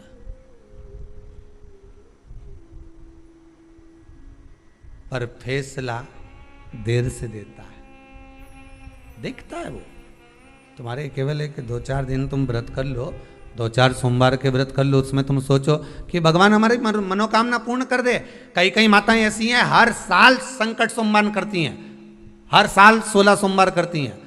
ना जाने कितनी बार तो उन्होंने लक्ष्मी के व्रत कर लिए, ना जाने कितनी बार सोमवार के व्रत कर लिए, ना जाने कितनी बार उन्होंने कितने व्रत धारण कर लिए। उसके बाद भी माताएं विचार करती है कि अभी तक हमारा ये कार्य क्यों नहीं हुआ। क्योंकि तुम, भगवान सब देख रहा है कि कितना तुमने व्रत करा, कितनी साधना करी, कितनी उपासना करी, पर भगवान उसका फल जो देगा, भगवान जो फल प्रदान करेगा, वो थोड़ा फैसला जो देता है वो थोड़ा रुक कर देता है, आराम से देता है, देख कर देता है कि कितना फल देना है, इसको क्या प्रदान करना है, कैसे प्रदान करना है, कितना देना है, ये भगवान देख लेता है।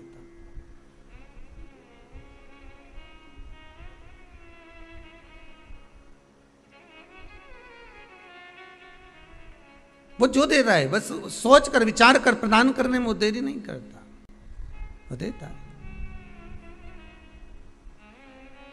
हे शंकर, हे त्रिकालदर्शी, हे कैलाशी, हे अविनाशी, बस प्रार्थना मेरी ये स्वीकार करिए, मेरी अर्जी केवल इतनी सी है। हे शंकर, मैं हृदय से आपको भजूं, इस शरीर के द्वारा नहीं, मन से भजन।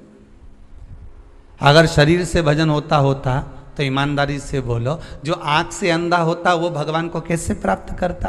बोलो सही है कि गलत है? जो कान से सुनाई नहीं देता तो उसको भगवान मिलता क्या कभी?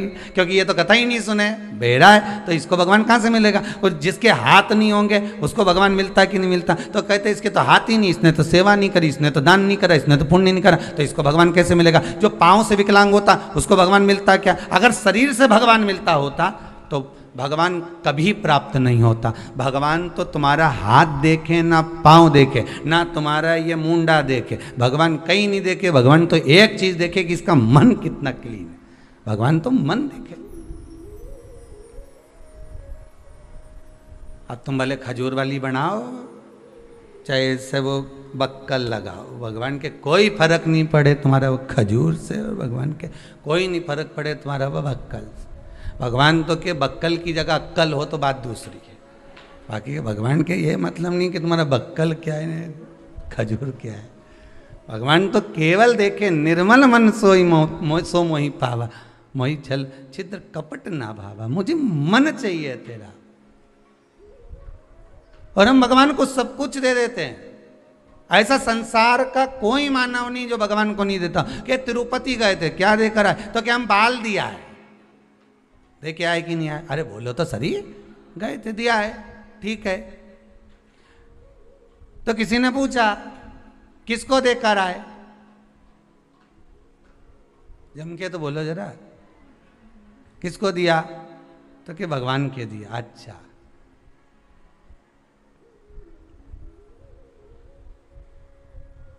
भगवान आकर बोले थे? जम के तो बोलो जरा।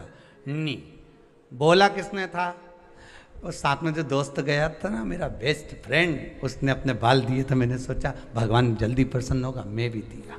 मना नहीं है, बालाजी को बाल चढ़ाओ, हम मना नहीं करेंगे, पर बात केवल इतनी सी है, बाल तो देकर आए, रुपया भी खूब देकर आए, पर मन नहीं देकर आए।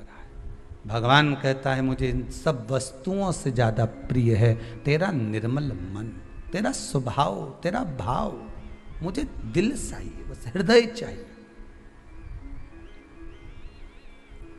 और हम वही तो नहीं दे सकते।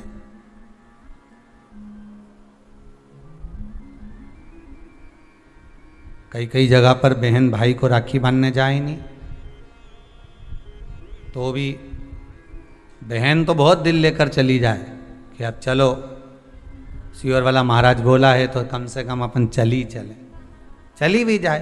पर भाई और भाभी का मन नहीं हो तो ईमानदारी से बोलना, राखी बांधने में अच्छा लगे क्या? नहीं लगे।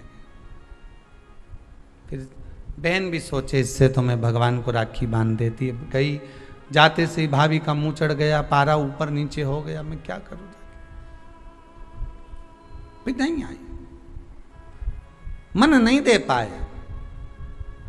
आपसे बारंबार निवेदन है, हर बार निवेदन है, और बारंबार करते रहेंगे निवेदन एक ही चीज का कि मन दीजिए, मन दीजिए, मन दीजिए। भगवान को अगर कुछ देना है तो अपना दिल दो, मन दो, हृदय दो, चित्त वृत्ति भगवान को दे दो। भगवान प्रसन्न हो जाएगा। भगवान को तुमसे और कुछ भी नहीं चाहिए, और कुछ नहीं चाहिए।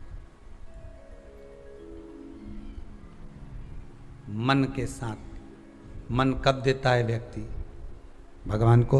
अपना हृदय कब देता है? जब उसका अहंकार चले जाता, जब वो छत से नीचे उतर जाता।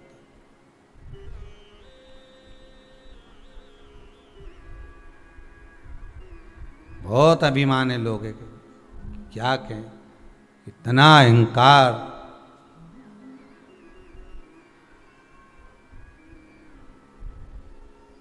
किस चीज का? अरे जोर जवानी ढलक जाएगी, जीवन बचा बस 2 दिन का, तू कर ले रे प्राणी भजन प्रभु का। केवल 2 दिन।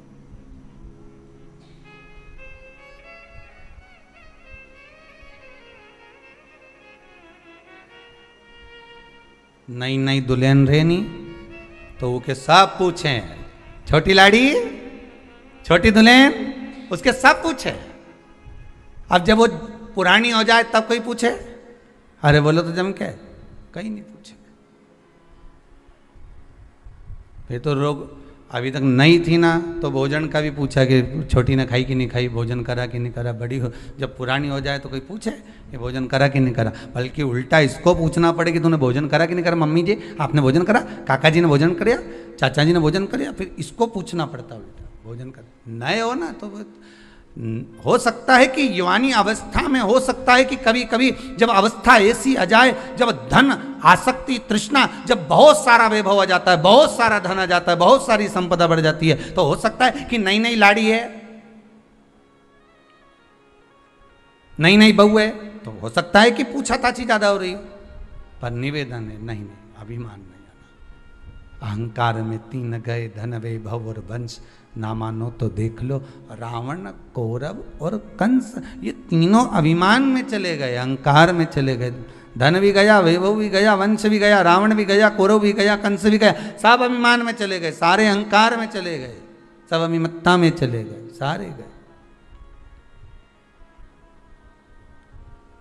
व्रत करते समय हमारा अभिमान हमारे सामने नहीं आना चाहिए, दान करते समय हमारा अभिमान हमारे सामने नहीं आना चाहिए, मंदिर जाते समय हमारा अभिमान हमारे सामने नहीं आना चाहिए, गुरु की शरणागति में जाते समय हमारा अभिमान हमारे सामने नहीं आना चाहिए।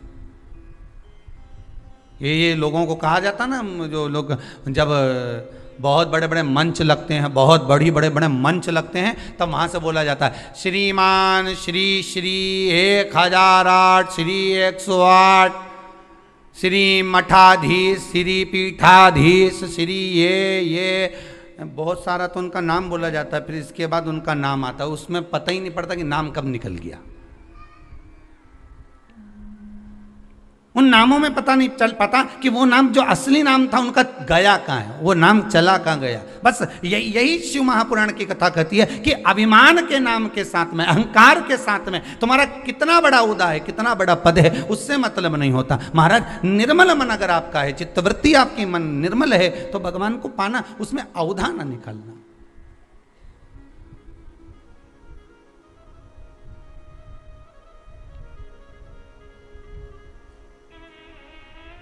जिस दिन व्रत करो, छोटे से छोटा भी व्रत, आप सोमवार भी कर रहे हो ना, साधारण सा सोमवार का व्रत कर रहे हो, मंगलवार बुधवार गुरुवार जो साधारण सा कर रहे हो, उस समय भी आपका भाव, बस आज विचार कर लेना कि हम अपने भीतर से अहंकार को रखेंगे नहीं, और अहंकार त्याग कर मैं व्रत करूंगी।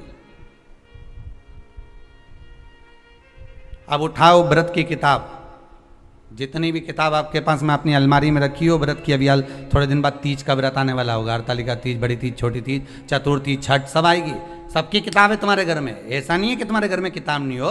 बड़ी चतुर हो तुम लोग, ईमानदारी की बात, क्योंकि तुम लोग जब व्रत करती हो तो पोथी पढ़ती भी हो, तो सबके घर में किताब रखी है, सत्यनारायण भगवान की भी रखी है, सबके घर में पोथी रखी है। तीज माता की किताब निकाल लेना, छठ माता की निकाल लेना, हर छठ की निकाल लेना, आप प्रदोष की निकाल। उसमें लिखा है प्रातः काल में उठकर सबसे पहले स्नान करिए, लिखा कि नहीं लिखा, उसके बाद में फिर ये काम करिए। तो उसमें लिखा है कि स्नान करो, क्या लिखा है? स्नान करो। उसमें यह नहीं लिखा कि नहाओ।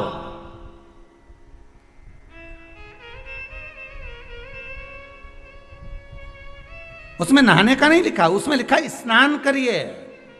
नहाने और स्नान में अंतर है। नहाने के लिए लोग बाथरूम में जाते हैं, नहाने के लिए लोग गंगा, यमुना, सरस्वती, सरयू आदि अन्य नदियों में जाते हैं। खूब साबुन लगाया, शैम्पू भी लगाया, खूब जोरदार फेस वॉश भी लगाया, खूब नहाए। तो इसमें किताब में जो लिखा, तुम्हारे घर में भी जो किताब उसमें पढ़ना, उसमें लिखा स्नान करिए सबसे पहले। तो स्नान और नहाने में अंतर है। नहाने का मतलब है कि बाथरूम में गए, सर्फ साबुन लगाया, नहा लिए। नहाने से केवल शरीर साफ होगा। और स्नान का मतलब होता है कि किसी सदगुरु के पास बैठकर, भगवान के सामने बैठकर, एक आसन कुसा का लगाकर उस पर बैठकर भगवान का भजन कर लेना, मतलब स्नान हो गया। या शरीर साफ नहीं करना, या मन साफ करना, आत्मा को निर्मल करना।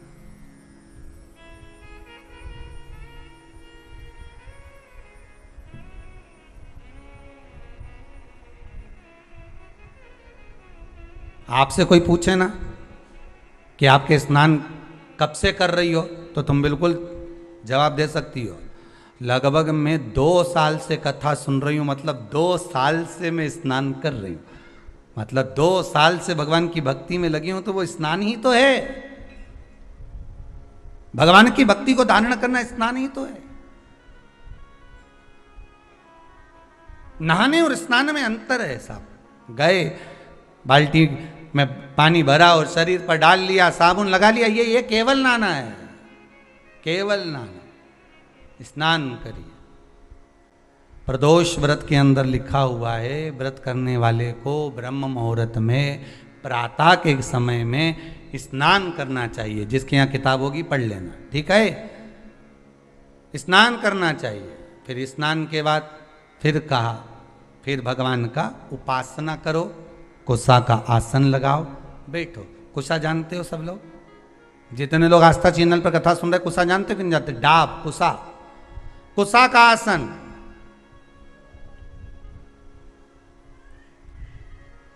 ब्राह्मण कुसा कब तोड़ता है?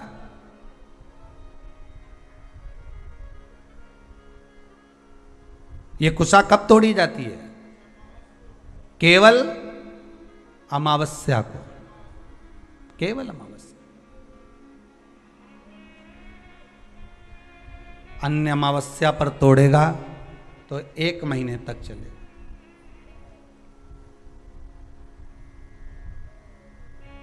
केवल महाराज। और भद्र अमावस्या को जब तोड़ेगा तो 1 वर्ष तक चलेगा। और कुसा तोड़ने का भी नियम है, कुशा लाने का भी नियम है, और उस कुशा का आसन पर बैठकर स्मरण करने का भी नियम है।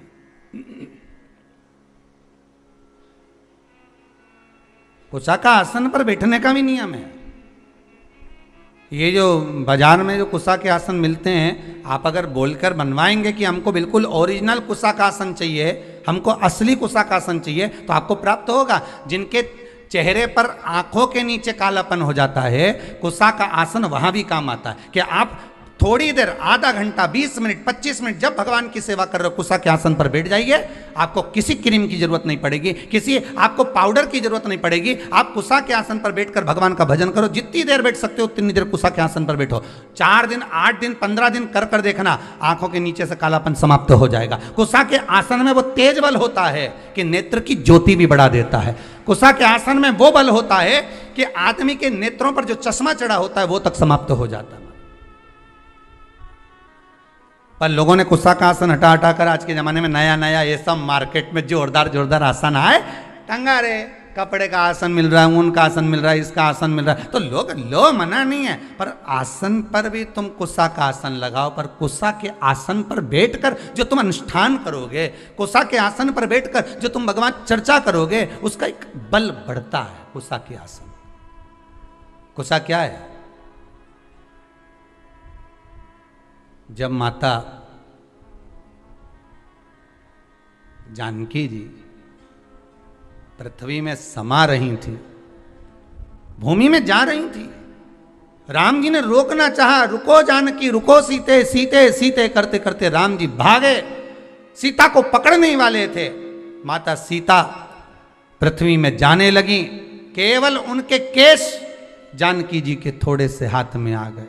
बस वही केस ही कुशा है, भाई केस ही कुशा है।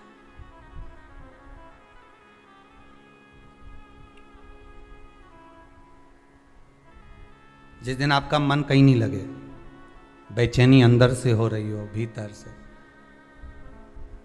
हम तो ज्यादा समय तो आपसे नहीं कहेंगे क्योंकि आप इतनी देर बैठोगे भी, सीधी सीधी बात है। हम कह भी दें कि तुम 1-2 घंटा बैठ जाओ तो नहीं बैठ सकते। तो हम तो इतना कहेंगे कि अगर आपके हृदय में बेचैनी ज़्यादा हो, मन ना लग रहा हो, आज ऐसा लग रहा है कि मुझे कुछ भी अच्छा नहीं लग रहा, आज आपको ऐसा महसूस हो रहा है कि कुछ बुरा होने वाला है, आज आपको ऐसा महसूस हो रहा है कि मेरा कोई अंग फड़क रहा है जिसके कारणवश मुझे कुछ कष्ट हो सकता है, आज मुझे स्वप्न अच्छे नहीं आए हैं, आज मेरी विचारधारणा ठीक नहीं लग रही है, आज मुझे कोई घात का योग बन रहा है, मेरे ऊपर कोई ग्रह बेकार चल रहा है, इसलिए आज मेरा मन नहीं लग रहा, आज मुझे बेचैनी, आज मैं इस मार्ग से जाऊंगा और मेरे साथ में घात होगी। तो निवेदन है कम से कम 10 मिनट से लेकर 15 मिनट के भीतर आप कुसा के आसन पर आराम से बैठिए और बैठकर भगवान का स्मरण करिए, नारायण का, शंकर का, राम का, कृष्ण का, जिसकी मर्जी पड़ जाए उसका स्मरण, तुम्हारे गुरु मंत्र का स्मरण कर लो, तुम्हारे गुरु का स्मरण कर लो, पर करो 15 मिनट बैठकर कर लीजिए। उसके बाद आपके हृदय में जो हलचल मची हुई थी वो एकदम शांत हो जाएगी। 15 मिनट से ज्यादा में करना ही नहीं, तुम तो 15 मिनट करके देखो, और करके जरूर देखना कहीं सियोर वाला महाराज झूठ तो नहीं बोल रही, करके देखने में अपना क्या जाए।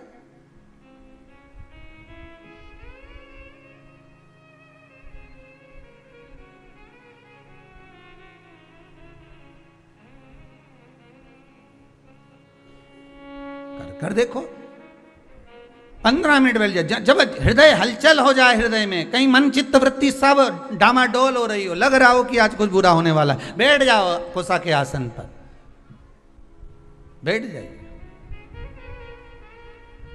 पर उस कुसा में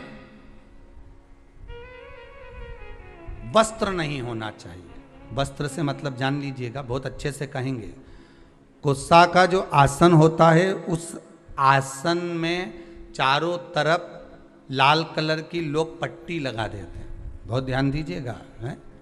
आसन कुसा का अगर है तो उसमें जो नायलॉन प्लास्टिक की बद्दी से उसको सिल के बनाते हैं, ये भी हमारे इसमें नहीं है।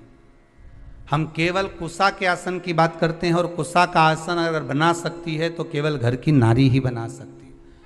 घर की नारी कैसे बनाएगी? उसको धागे से सिलती जाएगी, धागे से सिलेगी, आसन तैयार कर लेगी, और उसमें कोई प्लास्टिक नहीं होगा, उसमें कोई पॉलीथीन नहीं लगी होगी, उसमें कोई पन्नी नहीं लगी होगी, केवल उसमें धागा लगा हुआ होगा, धागा, और उसमें कोई किनारी नहीं। जब तक चले चले फिर उसको सिल लीजिए। पर आसन कुसा का हो जो केवल आपकी भक्ति के लिए हो, उसको थोड़ी देर बाद आप उठा के रख दो, बैठे हो जब तक बैठो, उसके बाद उठा दो, उसको लपेट कर रख दीजिए।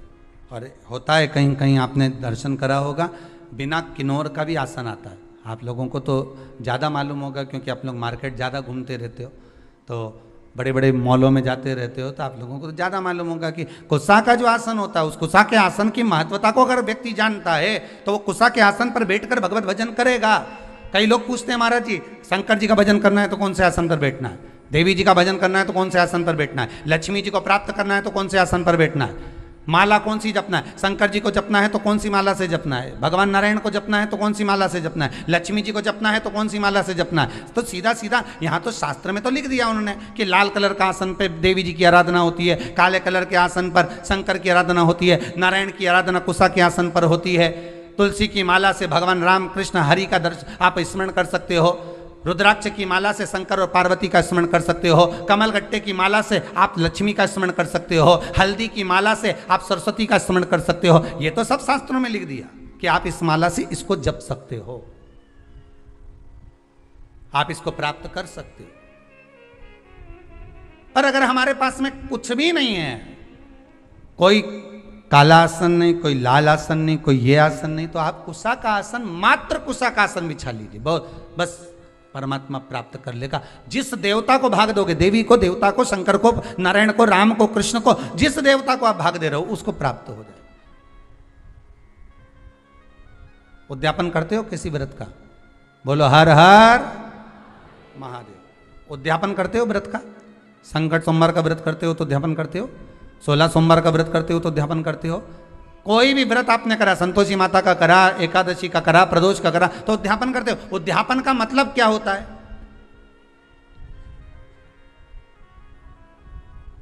जल्दी बोलते जाओ। जितने लोग आस्था चैनल पर कथा सुन रहे हैं, उद्यापन का मतलब क्या होता है?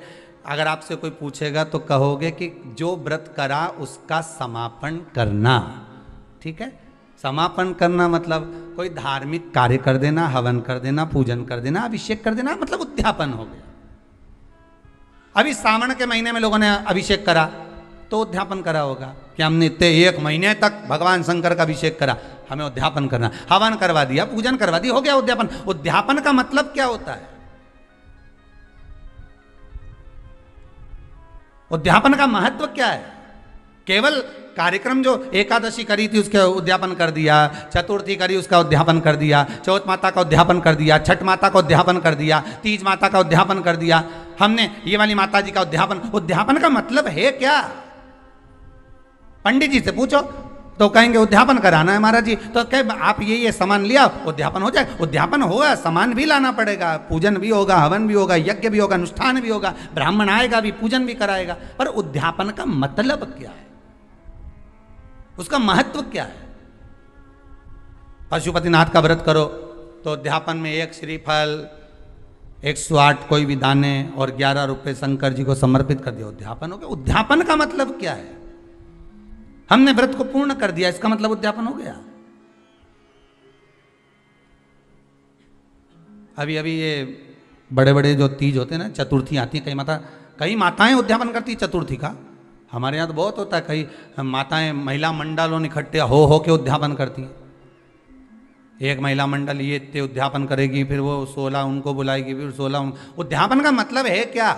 अगर कोई आपसे पूछ ले, कभी अनायास आपके ही बच्चे पूछ सकते हैं, मम्मी उद्यापन का मतलब, तो क्या जो अपन ने व्रत करा उसका समापन, तो उसका समापन तो वैसे ही हो जाता है, फिर उद्यापन करने की क्या जरूरत है?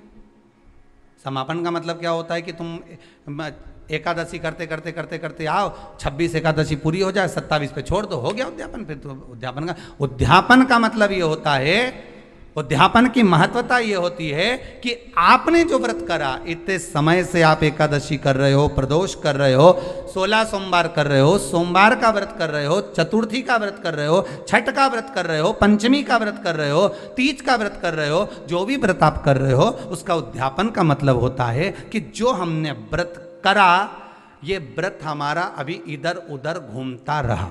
ठीक है, और अच्छी भाषा में समझ लो इसको, और सरल से समझ लो, मतलब लड़की लड़का जब तक कुंवारा रे तब तक ढेर सारा छोरा छोरी उन्हें देखने आता रहे, समझ गए?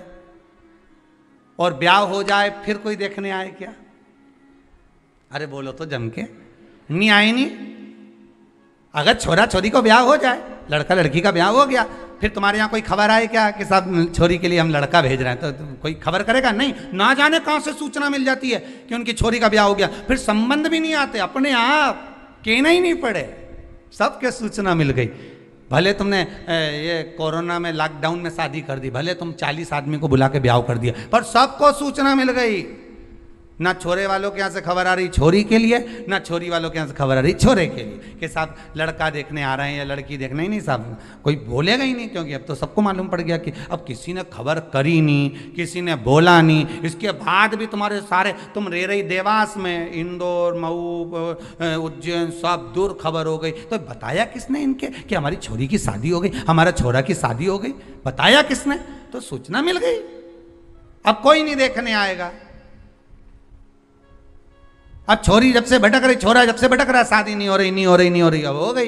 अब कोई देखने आया? नहीं। अब कहीं तुम जा रहे? नहीं। अब तो संबंध हो गया, अब तो एक जगह छोरी छोरा ब्याह कर बैठ गए, अब कोई नहीं आएगा। बस जब तक उद्यापन नहीं होता तब तक तुमने जितने व्रत करके रख रखे हैं ये सारे इधर उधर इधर उधर डोलते रहे, ये भटकते रहते हैं, और इनमें से पुण्य हमारा छिन्न होते रहता है। जैसे एकादशी से समझ लो या प्रदोष से समझ लो। प्रदोष का व्रत करा, एकादशी का व्रत करा, और एकादशी का व्रत करने के बाद आपने 4-5 दिन तक झूठ बोल दिया, आड़ा टेढ़ा बोल दिया, आप शब्द बोल दिया, तो तुमने जो व्रत करा उसका पुण्य तो छिन्न होता रहा, उसका पुण्य तो जाता रहा, समाप्त होता रहा। और अगर आपने उद्यापन कर दिया तो अब वो पुण्य समाप्त होगा क्या? अरे बोलो जम के, नहीं। आपने चतुर्थी का उद्यापन कर दिया, तीज का उद्यापन कर दिया, छठ माता का उद्यापन कर दिया, आपने जिस उद्यापन को करा उसके बाद में आपका पुण्य जितने 16 सोमवार, इसलिए कहते हैं 16 सोमवार अगर कर रही हो तो इसको करने के बाद हाँ कोई परेशानी आ जाए, कोई समस्या आ जाए तो भले आगे बढ़ा लो, पर यह नहीं कि अभी हमारे पास समय नहीं मिल रहा तो हम उद्यापन नहीं, जल्दी करना चाहिए, जितना जल्दी बन सके उतना उद्यापन एक बार का कर लो। जैसे ही प्रदोष 11 हो जाए, 26 हो जाए, 26 प्रदोष होने के बाद एक बार मन में कर लेना चाहिए कि एक बार का मेरे को उद्यापन करना है। 26 एकादशी हो जाए, मन में कर लो कि एक बार का मुझे उद्यापन करना है। 16 सोमवार पूरे हो जाए, एक बार का मुझे उद्यापन करना है। पशुपति व्रत हो जाए, एक बार का मुझे उद्यापन करना है। चतुर्थी तुम्हारी पूरी हो जाए, एक बार का उद्यापन करना है। मतलब मन में ये बनाकर चलना है कि एक बार मुझे उद्यापन करना है। उद्यापन करने से क्या होता है, तो कहा उद्यापन, माताएं जितने व्रत करती जाती है अगर उसका उद्यापन करती चली जाती है, उद्यापन करती चली जाती है तो नारी बेधव्य होकर नहीं जाती, अखंड सौभाग्य लेकर जाती है। पर माताओं की आदत ये हो गई है कि अभी मैं बाद में करूंगी, इस साल नहीं करूंगी, अगले साल करूंगी, अगले साल से अगले साल करूंगी, तो उसका पुण्य समाप्त छिन्न होते चले जाता है, वो पुण्य उसके खाते में नहीं जाता। एक बार पैसा बैंक में जमा हो गया तो फिर सिग्नेचर से ही निकलेगा। एक बार पुण्य करने के बाद, एकादशी करने के बाद, प्रदोष करने के बाद, चतुर्थी करने के बाद, जब तुम्हारी पूर्ण तरह से 26 एकादशी हो जाए, 26 प्रदोष हो जाए, तो एक बार व्रत का उद्यापन जरूर करो, जिससे ये 26 प्रदोष मेरे खाते में लिखी हुई पड़ी रहे। फिर मुझे जब जरूरत पड़े तो तब खाते में से निकालो और दे दो। तब तो मतलब अब तुम करे जा रही, एक बार उद्यापन नहीं करा तो भगवान भी सोचे ना जाने कब प्राण छोड़कर चली जाएगी और इसके खाते का सारा माल बहू खाएगी। सीधी बात है, जितनी छोड़कर जाओगे घर में, जो घर में छोड़कर गए हो वो तो दूसरा ही खाएगा ना, और तुम्हारे खाते का तो तुम्हारे सिग्नेचर के बगैर किसी को नहीं मिले। कई लोग तो मर के चले गए और जाने के बाद जो ये बीमा करवाया था, जो सामान पैसा इतना इधर उधर पड़ा था, वो तो उसके खाते, भैया उसके सिग्नेचर दिखाओ, उसका कागज दिखाओ, मरने का सर्टिफिकेट दिखाओ लाके कि ये मर गया है, तो फिर हम पैसा देंगे, नहीं तो काय को दे। यहाँ तो कागज चाहिए, सील ठप्पा चाहिए। भगवान भी कहेगा नीचे तूने एकादशी तो खूब करी, नीचे तूने प्रदोष तो खूब करा, चतुर्थी भी करी, तीज भी करी, छठ भी करी, सारे व्रत तूने करे, सोमवार मंगल बुध गुरु शुक्र शनि सारे करे, उद्यापन कौन से का करा। अब उद्यापन करने के बाद जो तू 26 कर आया, 11 कर आया, उसका खाते में तेरे पड़ा हुआ है। जब तू जाएगी तेरे खाते में लिखा हुआ मिलेगा कि मैंने 26 प्रदोष करी थी, तो उसका पुण्य मेरे सामने आए। और तूने ताली बजाई, जैसे राजा महाराजा ताली नहीं बजाए, ने दासी दौड़ के आ जाए, बस तू वहां जाके ऐसी ताली 3 बार बजा देना, हर हर महादेव के ने प्रदोष सामने, ने एकादशी सामने, वो सामने। और फिर वो प्रदोष माता फिर प्रदोष पूछेगी, भगवान शंकर के गण पूछेंगे, तुमने ताली बजाई, हुजूर बोलिए क्या बात है। बस ये मेरे को नरक ले जा रहे हैं, 94 तरह का नरक में डालने की बात कर रहे हैं मेरे को। मैं कौन समझ जा, बस मेरे को नरक में डालने की बात कर रहे हैं। अब बोलो। तो प्रदोष तुरंत सामने आके खड़ी हो गई, क्या बात करते हो साहब, इनने 11 प्रदोष का व्रत करा है, इनने 26 प्रदोष करी, तो कि करी तो खूब सारी, पर इसने उद्यापन एक का भी नहीं करा, तो भले नहीं करा पर व्रत तो कि सील रजिस्ट्री होगी प्लाट पे तो मकान बनाने में दिक्कत नहीं आएगी। कब्जे की जगह पे अगर मकान बना होगा तो कभी भी सरकार खाली करा दे, तो सील लगवाओ, उद्यापन की ठप्पा लगना चाहिए कि हमने इतना हमारा खाते का है। यहाँ तो लोग भागवत जी कराते हैं तो भी उद्यापन करते हैं, बोलो होता कि नहीं होता। 7 दिन की भागवत के बाद हवन होता है, बोलो तो होता है नहीं। शिव महापुराण के उद्यापन में शिव पुराण पूरी होती है तो अभिषेक होता है, रोज भी होता है और आखिरी दिन बड़ा अभिषेक हो जाता है। उद्यापन तो है नहीं। भागवत पूरी होए तो लोग भंडारा करें, शिव पुराण पूरी हो तो भी लोग प्रसाद पावे। तो ये एक उद्यापन का महत्व हर जगह कि इसका पुण्य इनके खाते में जाना चाहिए, उनके खाते में पहुंचना चाहिए।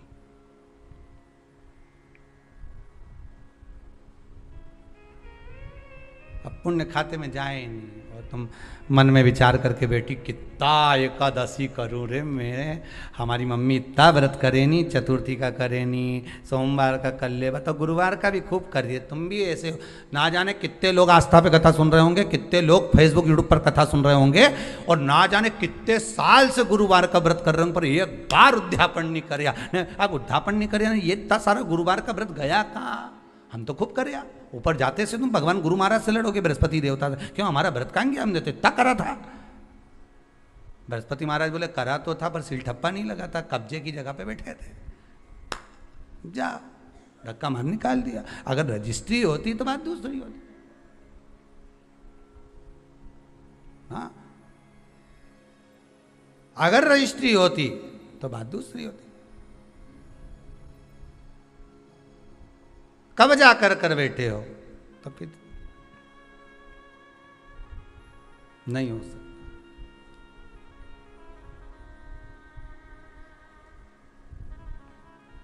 सील ठप्पा लगाना चाहिए। इस जमीन और जायदाद की रजिस्ट्री के चक्कर में मत पड़ना बिल्कुल भी। जो जरूरत की रजिस्ट्री है वो तो आज तक नहीं करवा पाए हो। कब से सोमवार का व्रत कर रहे हो रे? जब तो शादी नहीं हुई थी तुम्हारी तब से कर रही हो, अभी तक कर रही हो। हमारे तो जब से नहीं छोड़ा मैंने। जब बात करे ना माताएं इतनी जोरदार जोरदार बात करें नहीं, ये आंवला का पेड़ के नीचे कभी कभी बैठ ही जाए कुबेरेश्वर धाम में आके, और जब शाम का समय बैठे नहीं तो जब बात करें नहीं तो सुनना। हम तो कब से व्रत कर रही, मैं तो सोमवार का व्रत ने मैंने तो कब से पकड़िया। नहीं, तूने सोमवार के तो पकड़िया, पर महादेव ने तुझे नहीं पकड़िया। सोमवार तो तुमने पकड़िया। कब से करी रही मैं तो सोमवार का व्रत। हमारी तो शादी नहीं हुई थी जब से कर रही, और हमारा मामा जी का छोरा करवा के गया था जब से कर रही, और जो व्रत कर रही आज तक कर रही। नहीं कर तो रही, पर खाते में गया कि नहीं गया?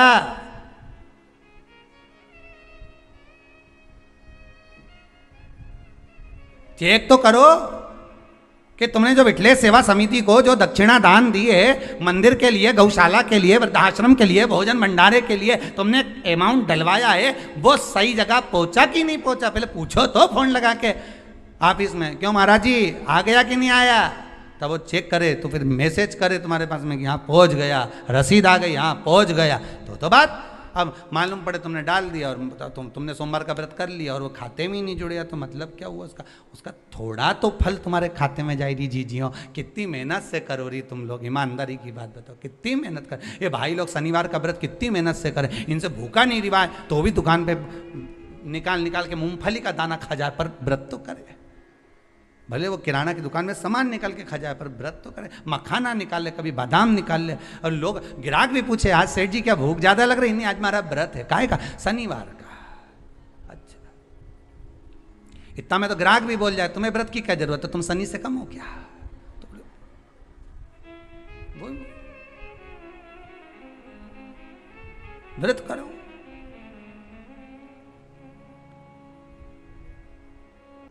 उद्यापन का मतलब है कि अपने व्रत को सेफ कर लेना। समझ में आया सबको? अपने व्रत को, जिस व्रत को आप कर रहे हो उसको अपने खाते में लिखवा लेना, अपने खाते में उसको जोड़ लेना। घर में पैसा तो बहुत है, धन वैभव बहुत है, तुम्हारे खाते में कितना? मूल चीज वो आती है कि तुमने भजन किया कितना, तुमने स्मरण कितना किया, जो करा सब कुछ करा, सबके लिए करा। आपने एकादशी का व्रत करा, प्रदोष का व्रत करा, आपने सोमवार का व्रत करा, सारे व्रत आपने जो करे वो करे, परंतु आपके खाते में कितने लिखेगा वो देखा जाता।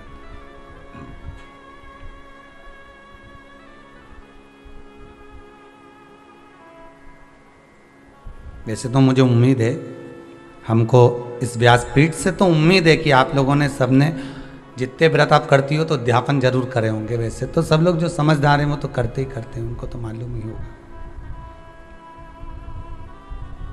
पर अगर रह गए हो, नहीं कर रहे हो, तो प्रयास करिएगा। जो भी आप व्रत 26 व्रत कोई से भी आपके जैसे पूरे अधिक मास के हर महीने के जब व्रत पूर्ण हो जाएं तो प्रयास करा करो कि हम जो है रिटर्न बढ़ा, प्रयास करा करो कि हम व्रत का उद्यापन अवश्य करें। उद्यापन मूल है।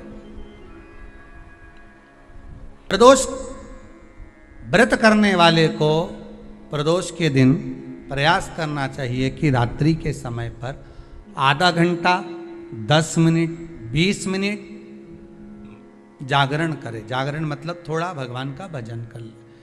भले 4-5 माताएं इकट्ठी नहीं हो तो अपन अकेले ही कर लो। अपन अकेले कम है क्या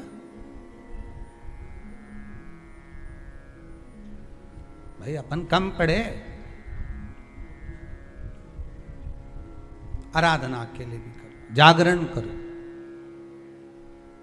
जब आपकी 11 प्रदोष हो जाए, 26 प्रदोष हो जाए, तब उद्यापन करो। उद्यापन 2 ब्राह्मणों को जोड़े से बुलाओ। ब्राह्मणों को जोड़े से बुलाकर उनके चरणों की पूजन कर कर, आराधना कर कर, सुंदर मंडप तैयार कर कर भगवान का, उसमें सुंदर रंगोली डालकर, मंडल बनवाकर पूजन करो शंकर भगवान की प्रदोष का। एक दिन पहले गणेश की आराधना करो, पूजन करो, और प्रदोष वाले दिन जो मंडल बनाए हैं पूजन अर्चना करने के लिए, जो स्थान दिया है, उसकी आराधना करो। खीर की आहुतियां दीजिए 108 बार। जो ब्राह्मण आए उनके माध्यम से मंत्रों द्वारा पूजन कराकर खीर की आहुतियां दीजिए शिव नाम महाराज। फिर ब्राह्मणों को जोड़े से भोजन कराकर, चरणों को नमन कर कर, दक्षिणा प्रदान कर कर, निवेदन कर कर ब्राह्मणों से कहें, हे ब्राह्मण देवता, आप हमें आशीर्वाद प्रदान करें कि जिस प्रदोष का हमने व्रत किया है उस व्रत का पुण्य फल हमें प्राप्त हो। ऐसा ब्राह्मण चरण को नमन कर कर, प्रणाम कर कर उनसे अपने मस्तक पर अक्षत छुड़वाएं। फिर नमन कर कर, भोजन कराकर विदा करें। शाम को भगवान का जागरण करें। ऐसे प्रदोष व्रत का उद्यापन कर अपने जीवन को सार्थक बनाएं। ऐसा सुंदर प्रदोष व्रत का व्याख्यान वर्णन स्कंद पुराण में करा गया। वही स्कंद पुराण का प्रदोष व्रत का वर्णन आपको शिव महापुराण के इस सुंदर संवाद में किया गया। भाव भक्ति से एक बार प्रेम से दोनों हाथ उठाकर हर हर महा